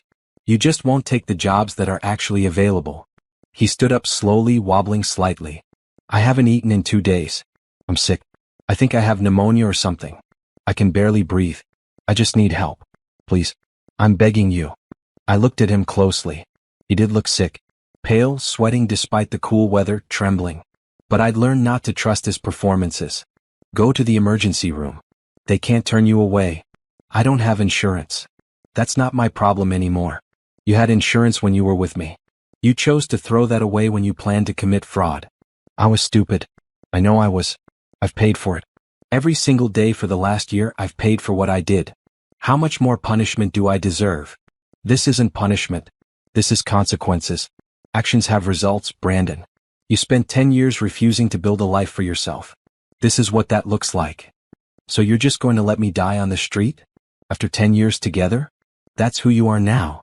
I'm someone who finally learned that I can't save people who refuse to save themselves. You have options, Brandon. Shelters, food banks, free clinics, social services. You just won't use them because you still think you're too good for the help that's actually available. I came here to ask for money. One last time. Enough to get a room for a week. Enough to eat. Enough to shower and get cleaned up for job interviews. That's all. I'll pay you back.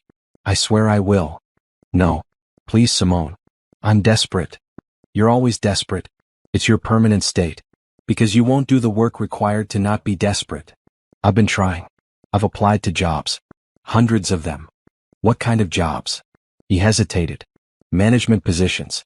Business opportunities. Things that match my education and experience. You have no management experience. You've never successfully run a business. You're applying for positions you're not qualified for while ignoring the ones you could actually get. I can't work fast food. I'm 37 years old with a college degree. And I'm 36 with a master's degree, and I'd work fast food if that's what it took to survive. Pride doesn't pay rent, Brandon. It doesn't put food in your stomach. You're choosing pride over survival, and that's a choice. Don't act like you have no options. You've changed. You used to be kind, compassionate. Now you're just cruel. I'm protecting myself. That's not cruelty. That's self-preservation. Fine. I get it. You hate me. But can you at least tell me why? What did I do that was so terrible? I made mistakes, but I loved you. Doesn't that count for anything? I stared at him, genuinely shocked. You don't actually know what you did wrong, do you? I know I hurt you. I know the thing with Tiffany was wrong. But what? You think that's the only problem? You used me for 10 years, Brandon. You let me pay for everything while you contributed nothing. You took my money, my time, my energy, my youth, and you gave back empty promises. Then, when I thought we were finally building toward a real future, I found out you were planning to commit marriage fraud. You were going to marry me for insurance benefits and then leave. That's not a mistake. That's betrayal. That's using someone in the coldest, most calculated way possible. I changed my mind about that. I told you. Only because you got caught. You didn't have some moral awakening. You got exposed and scrambled to cover it up. That's different. So that's it? No forgiveness? No second chance? I gave you 100 second chances over 10 years. Every time you lost a job, I gave you another chance. Every time a business failed, I gave you another chance. Every time you promised things would be different, I believed you and gave you another chance. I'm out of chances to give. What about Christian charity? Forgiveness? Human decency? What about personal responsibility? Self-sufficiency? Basic respect for someone who sacrificed for you? You want to talk about decency? Where was your decency when you were spending my money on another woman? Where was your charity when I was working double shifts to support both of us? Where was your forgiveness when I asked you to contribute even the bare minimum? He started coughing, a deep, rattling sound that made him double over. When he straightened up, his face was even paler. I need help. Medical help. Please, just take me to the hospital. Call 911. They'll send an ambulance. I can't afford an ambulance bill. Then walk. It's 4 blocks to the emergency room. Simone, please. I'm really sick. I pulled out my phone and dialed. Not 911. My lawyer. What are you doing? Brandon asked. Calling my lawyer. You're violating the restraining order.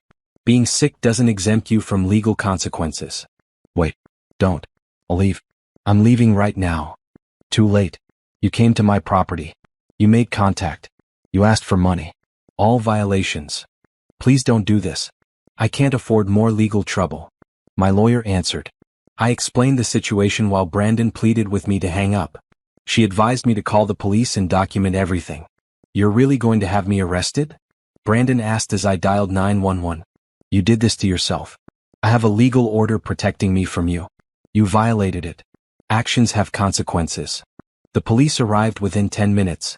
I showed them the restraining order, explained the violation, and watched as they talked to Brandon.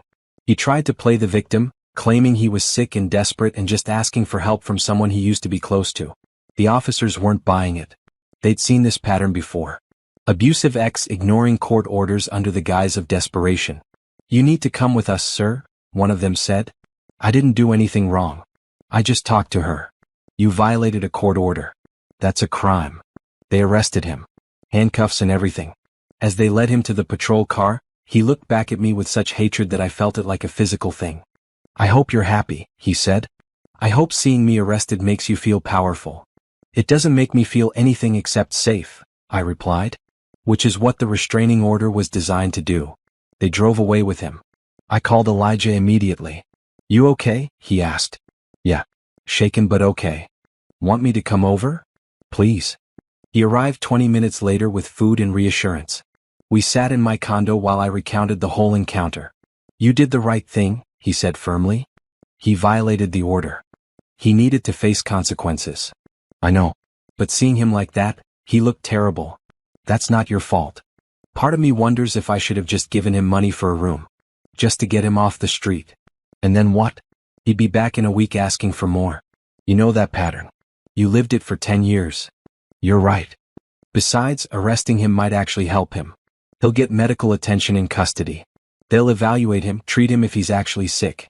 And maybe a night in jail will motivate him to finally accept the help that's available instead of holding out for handouts from you. I nodded, but doubt still nagged at me. Had I been too harsh? Should I have shown more compassion? Nicole came over later that evening. She had a different perspective. Stop second-guessing yourself. That man manipulated you for 10 years. Now he's trying to manipulate you with pity. Don't fall for it. He looked really sick, Nicole. Then he should go to a hospital. He should apply for Medicaid. He should use the social services that exist for people in his situation. What he shouldn't do is violate a court order to try to guilt-trip his ex into funding him again. I know you're right. I just feel. Feel what? Guilty. Like I should have been more compassionate. Compassion doesn't mean sacrificing yourself. You can feel bad for his situation without being responsible for fixing it. Those are two different things. 3 days later, I got a call from a number I didn't recognize. I almost didn't answer, but something made me pick up. Simone? This is Brandon's public defender. Okay. I'm calling about the restraining order violation. Brandon has asked me to reach out to see if you'd be willing to drop the charges. No. Can I ask why not? Because he violated a court order. Because this isn't the first time he's tried to contact me. Because he needs to understand that there are real consequences for his actions. He's claiming he was desperate and sick. That he just wanted to ask for help from someone he trusted. He doesn't trust me. He wants to use me. There's a difference. And I have a legal order specifically designed to prevent him from contacting me. He knew what he was doing was illegal. He chose to do it anyway. If you drop the charges, he'll be released and mandated to check in with a social worker who can connect him to resources. If I drop the charges, he'll interpret that as me being soft. He'll try again. The answer is no. I understand. I had to ask. After I hung up, I sat with the decision. Was I being too hard? Maybe. But I was also protecting myself. Brandon had proven over and over that he wouldn't respect boundaries unless they came with real consequences. This was the consequence. Not me being cruel, but the justice system enforcing a court order he chose to violate. A week later, Brandon was released from jail. I heard through mutual acquaintances that he'd been connected with social services, given a list of resources for housing and employment assistance, and mandated to check in with a caseworker. Whether he'd actually use those resources or continue to hold out for someone to rescue him, I didn't know. And I didn't care. His choices were his own. His life was his responsibility. Mine was mine. And I was living it fully, without guilt, without looking back, without letting his chaos pull me down again. The fortress I'd built remained strong. And I remained safe inside it, protected by boundaries he could no longer cross. November marked 1 year since I'd filed the permanent restraining order. 1 year of peace. 1 year of growth. 1 year of becoming the person I was always meant to be without Brandon's weight dragging me down. My condo renovation was complete. I'd rented it to a traveling nurse for a monthly income that covered the mortgage plus $200 profit. My savings account had reached $35,000. My retirement account was robust and growing. At work, I was excelling in my role as assistant director, implementing new protocols that improved patient outcomes and staff satisfaction. And Elijah had become something real. Not just someone I was dating but a partner. Someone who showed up, who contributed, who celebrated my wins and supported me through challenges. We'd moved in together in October, splitting rent and expenses equally, maintaining our independence while building something together. "I'm proud of you," he said one evening as we cooked dinner together in our shared apartment. "Look at everything you've accomplished in a year." "We've accomplished," I corrected. "You've been part of this journey. I've been a witness to it. You did the work. You supported me. That matters." He kissed the top of my head. "We make a good team." We did. The difference between this relationship and my decade with Brandon was stark. Elijah paid his half of everything without being asked. He took initiative around the house. He had his own career, his own goals, his own life that he invited me to be part of rather than expecting me to fund and manage. Thanksgiving came. I hosted dinner for Andre, Nicole, and a few close friends.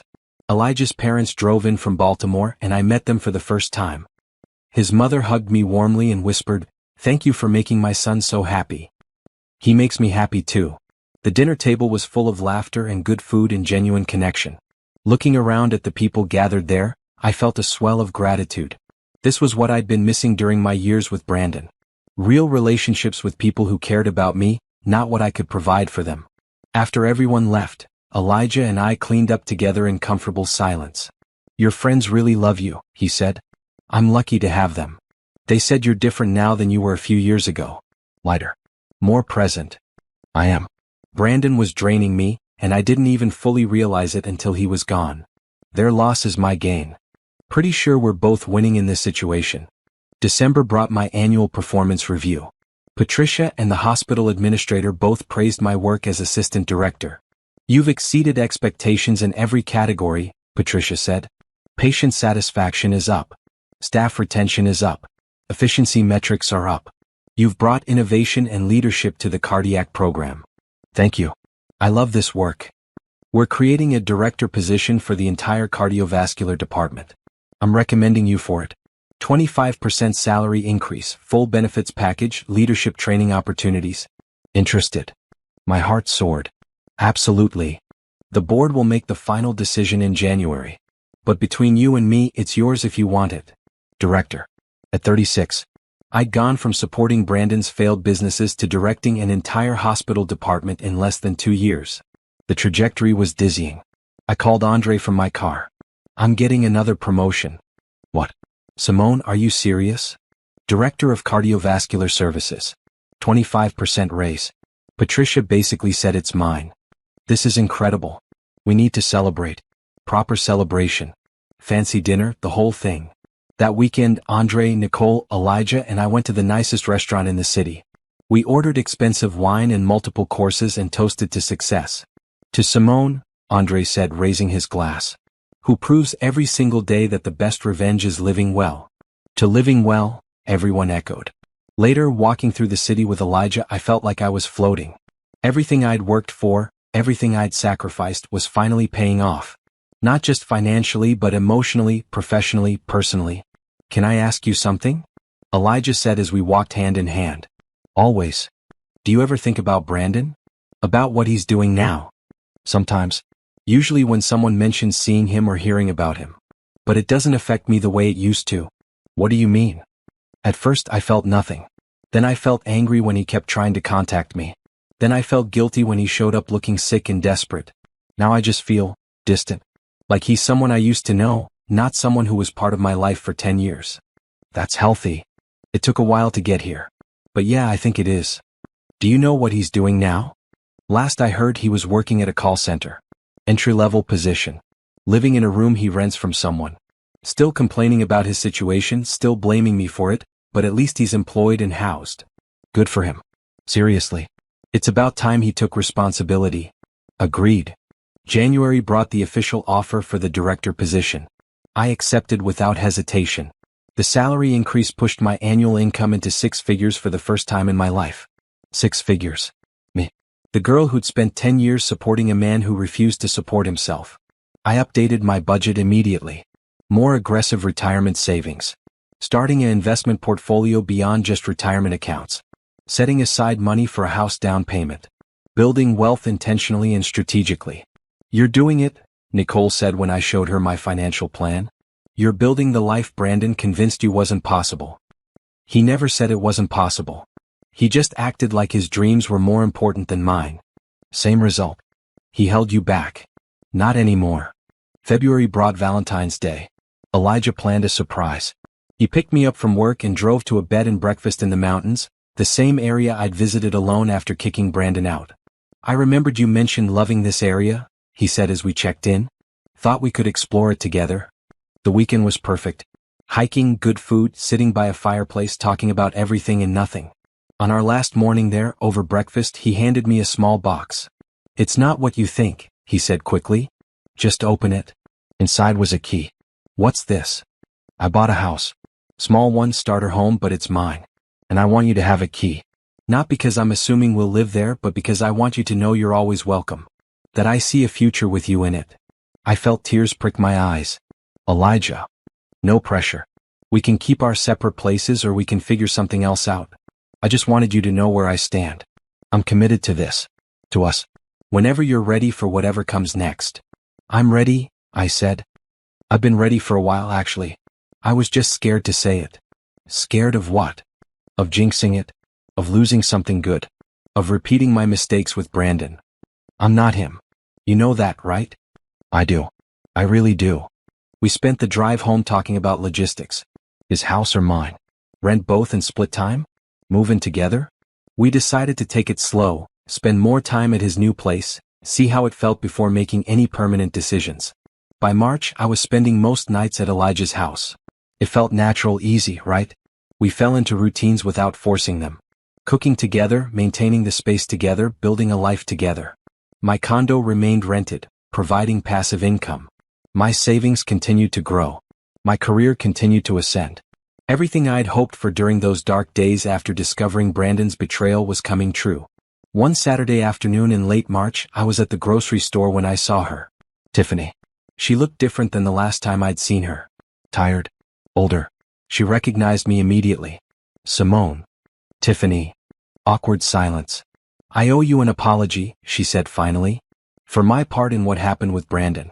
I didn't know the whole story. Okay. I was stupid. I believed his lies. And I paid for it too. He used me the same way he used you. Worse actually because I knew what he'd done to you and still thought I was different. You're not apologizing to make yourself feel better, are you? Maybe a little. But mostly because you deserve better than what we both did to you. I appreciate that. Thank you. You look good. Happy.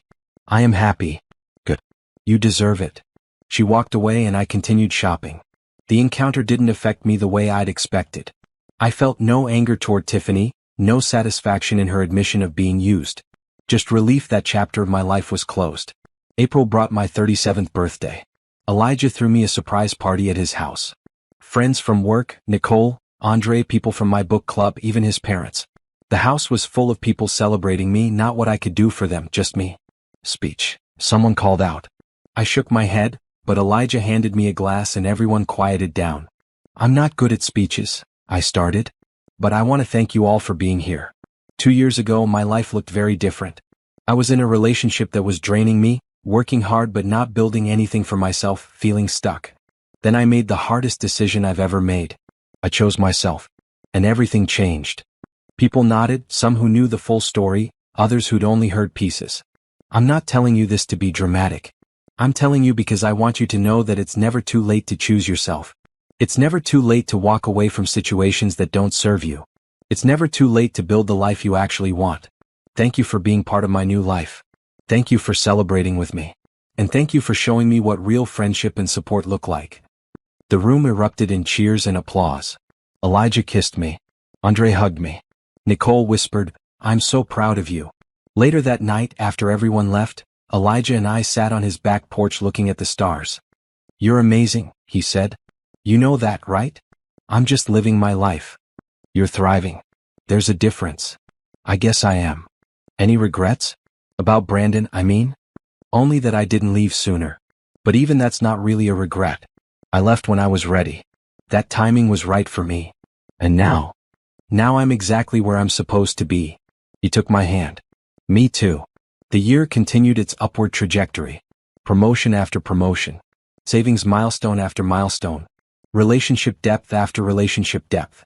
Everything Brandon had stolen from me with his manipulation and lies, I was reclaiming and multiplying. The sweet success wasn't just about money or career. It was about peace. About waking up without dread. About building something real with someone who actually contributed. About choosing myself every single day and watching my life transform as a result. Brandon had taught me what I didn't want. Elijah was showing me what I deserved. The contrast made me grateful for both lessons. The cafe was crowded on the Saturday morning in late September, nearly 2 years after I'd kicked Brandon out.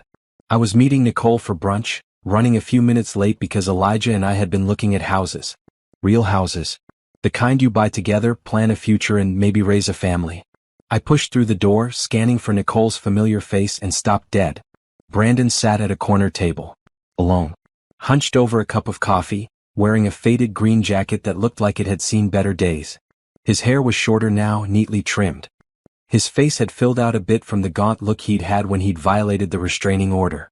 He looked better than he had then, but worn down in a way that had nothing to do with physical appearance.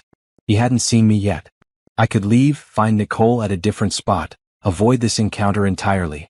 The restraining order had expired 6 months ago, so there was no legal protection keeping him away from me. Just mutual understanding that we were done. But I didn't leave. I realized, standing there watching him stare into his coffee cup, that I felt nothing. No anger. No pity. No curiosity about his life. Just complete indifference. Nicole appeared at my elbow. Is that? Yeah. Want to go somewhere else? No. This is fine. He's just another person in a cafe. We walked to a table on the opposite side of the room. I had my back to Brandon, which was intentional. Nicole kept glancing over my shoulder. He looks different, she murmured. Doesn't matter. Tell me about your new project at work. We ordered food, talked about her job, my job, weekend plans, normal things friends discuss over brunch. I'd almost forgotten Brandon was there when I felt a presence beside our table. I looked up. Brandon stood there, coffee cup in hand, expression carefully neutral. Simone. Nicole. Brandon, I said evenly. I don't want to interrupt. I just wanted to say hello. Okay. Hello. He shifted his weight, clearly wanting to say more. I waited, not helping him, not offering an opening. You look good, he finally said. Happy. I am happy. That's good. That's good. Silence stretched. Nicole watched with obvious suspicion, ready to intervene if needed. I'm working now, Brandon said as if I'd asked. Call center supervisor. Not what I dreamed of doing, but it pays the bills. I have my own apartment. Small, but it's mine. That's good for you. Yeah. It took a while to get here. A lot of help from social services, therapy, actually doing the work I should have been doing all along. Congratulations on figuring it out. He flinched at my tone. Not cruel, just disinterested. I owe you an apology. A real one. What I did, using you for all those years, planning to commit fraud, that was wrong. I was wrong. I've been working on understanding why I did it, taking responsibility, all of that. And I'm sorry. Truly sorry. Okay. Okay. Yes. Okay. I accept your apology. That's it. What else do you want me to say, Brandon? You apologized. I accepted it. We can both move on now. I just thought, I don't know. I thought you'd want to know that I finally get it. That I understand what I did to you. I'm glad you understand. But I don't need your understanding to move forward. I've already moved forward. 2 years ago. He looked like I'd slapped him. Right. Of course. I wanted you to know that I'm different now. That I learned from my mistakes. Good. I hope that serves you well in your future. Is there any chance? I mean, could we maybe get coffee sometime? Just to talk? I'd like to hear about your life, what you've been doing. No. No. No, Brandon. We're not getting coffee. We're not catching up. We're not being friends. You were a part of my past. A part I've processed and moved beyond. I wish you well, but I don't want you in my life in any capacity. Because you hate me. No. Because I feel nothing about you at all. You're someone I used to know. That's all. Nicole made a small sound that might have been a laugh she was trying to suppress. Brandon stood there for another moment, clearly processing the finality of my words. I understand. I'm sorry for interrupting your brunch. He walked away. Back to his corner table, where he gathered his things and left the cafe entirely. Brutal, Nicole said once he was gone. Was it? You basically told him he's irrelevant. He is irrelevant. To my life, to my happiness, to my future. He's just some guy I dated a long time ago. 10 years is a long time, though. It was a long time. Past tense. But I've been rebuilding for 2 years now, and everything I've built has nothing to do with him. He's not a factor. Our food arrived. We ate and talked about other things. I didn't think about Brandon again until later that evening. I was at Elijah's house, our house now really, since I'd officially moved in 3 months ago and we'd listed his starter home for sale. We were in the kitchen making dinner together when he asked about my day. Ran into Brandon at brunch. Elijah's knife paused mid-chop. How was that? Fine. He apologized. I accepted. He asked to get coffee. I declined. That was it. How did it feel? Seeing him? Nothing. I felt nothing. Really? Really? He's just someone who used to be in my life. Not important anymore. That's growth. It's freedom, I corrected. Complete freedom from caring what he thinks or does or becomes. I'm proud of you. Thank you. Now, are you going to finish chopping those vegetables or are we having soup for dinner? He laughed and went back to cooking. We moved around each other easily, a dance we'd perfected over months of shared space and shared life. This was partnership. Equal contribution. Mutual respect. Everything I'd wanted with Brandon but never had. After dinner we sat on the couch looking at house listings. We'd been searching for our forever home, something with enough space for the future we were planning. Kids maybe. Definitely a home office for each of us. A yard for the dog Elijah wanted. This one, I said, pointing to a listing for a 4-bedroom colonial. Good school district, updated kitchen, finished basement. Want to schedule a viewing? Yes. We'd both come into this relationship with our lives together. Elijah had his house, his savings, his career. I had my condo, my investments, my director position. We were building something new while maintaining our independence. Neither of us needed the other. We chose each other. That difference mattered. October brought the house purchase. We made an offer on the colonial and it was accepted. The mortgage application asked about my income and I filled it in with pride. Director's salary plus rental income plus investment returns. I was a high earner. A strong candidate. An asset. The loan officer approved us quickly. You both have excellent credit and strong financial profiles. This should be a smooth process. At closing, I signed my name on document after document.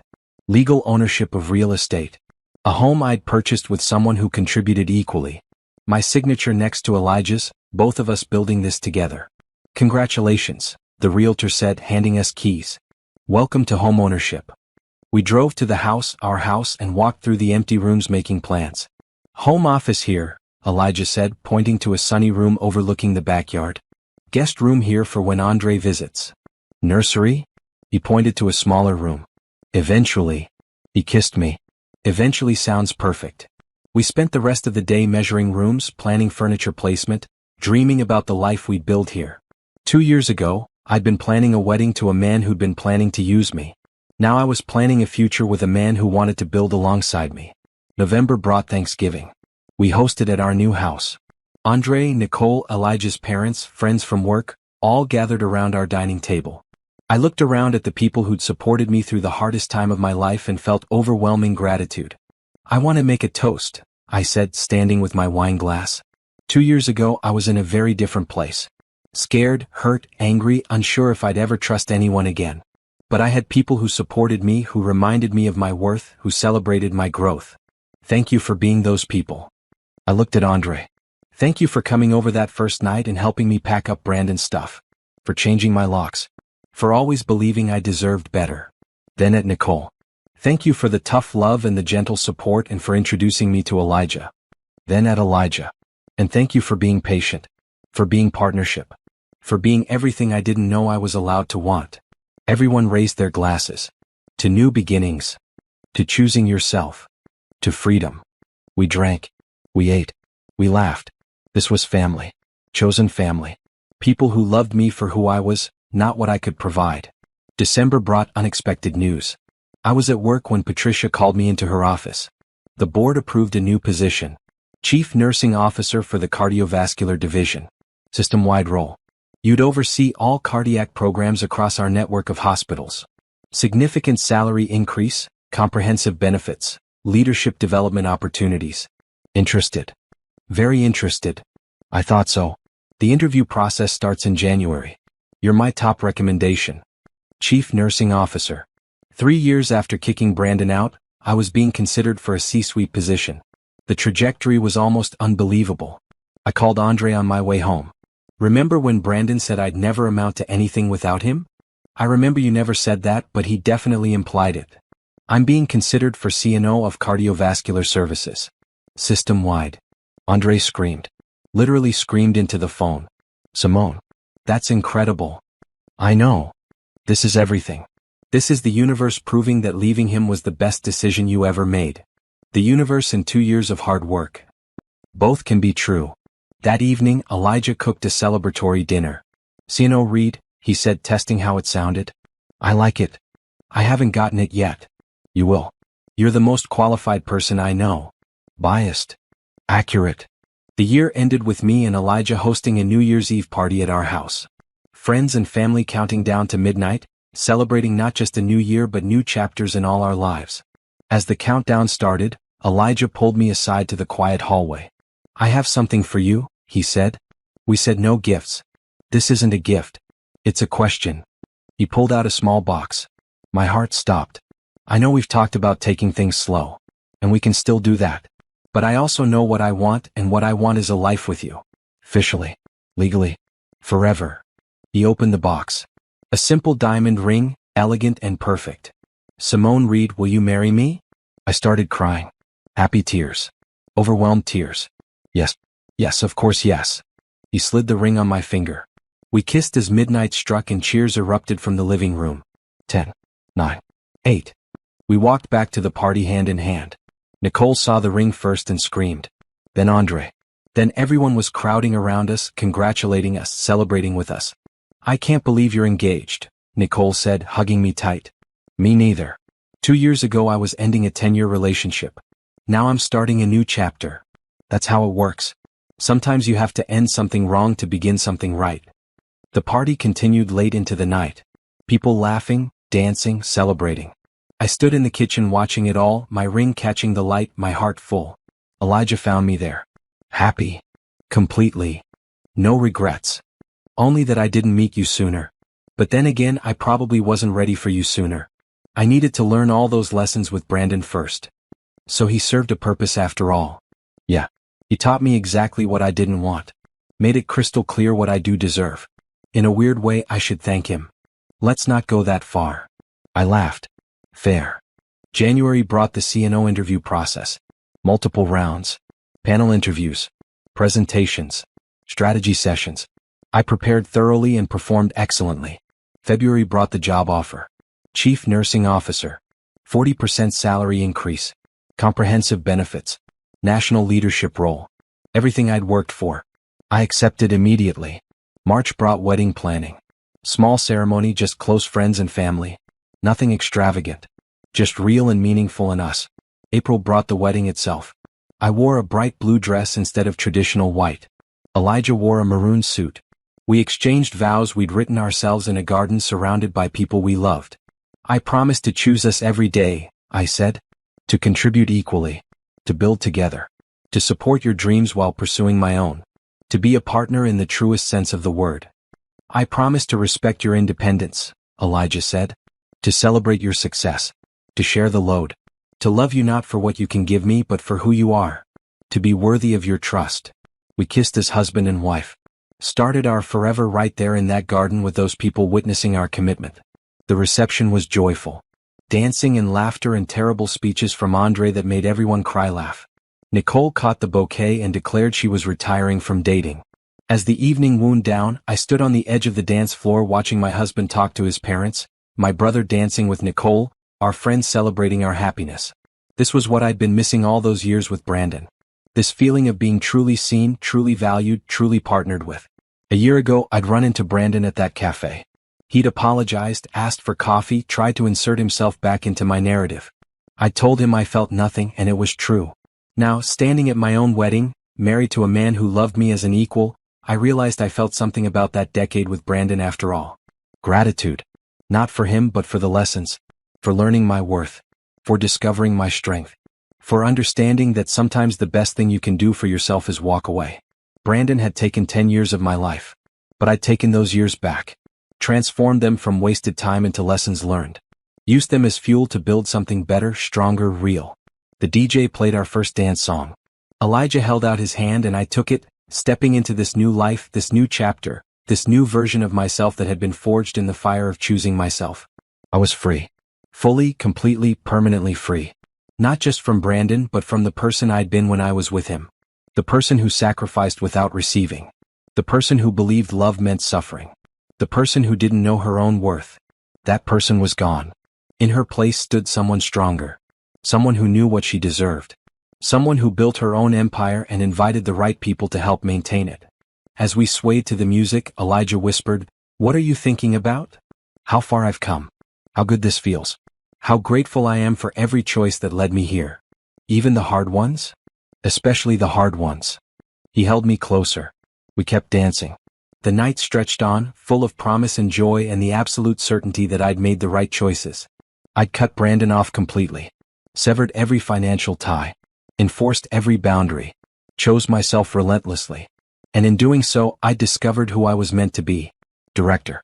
Homeowner. Wife. Success story. Survivor. Thriver.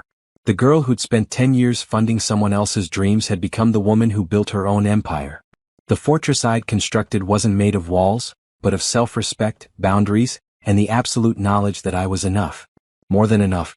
Standing in my husband's arms, wearing my ring, living in our house, working my dream job, I had everything I'd ever wanted. Everything I deserved. And it was all mine.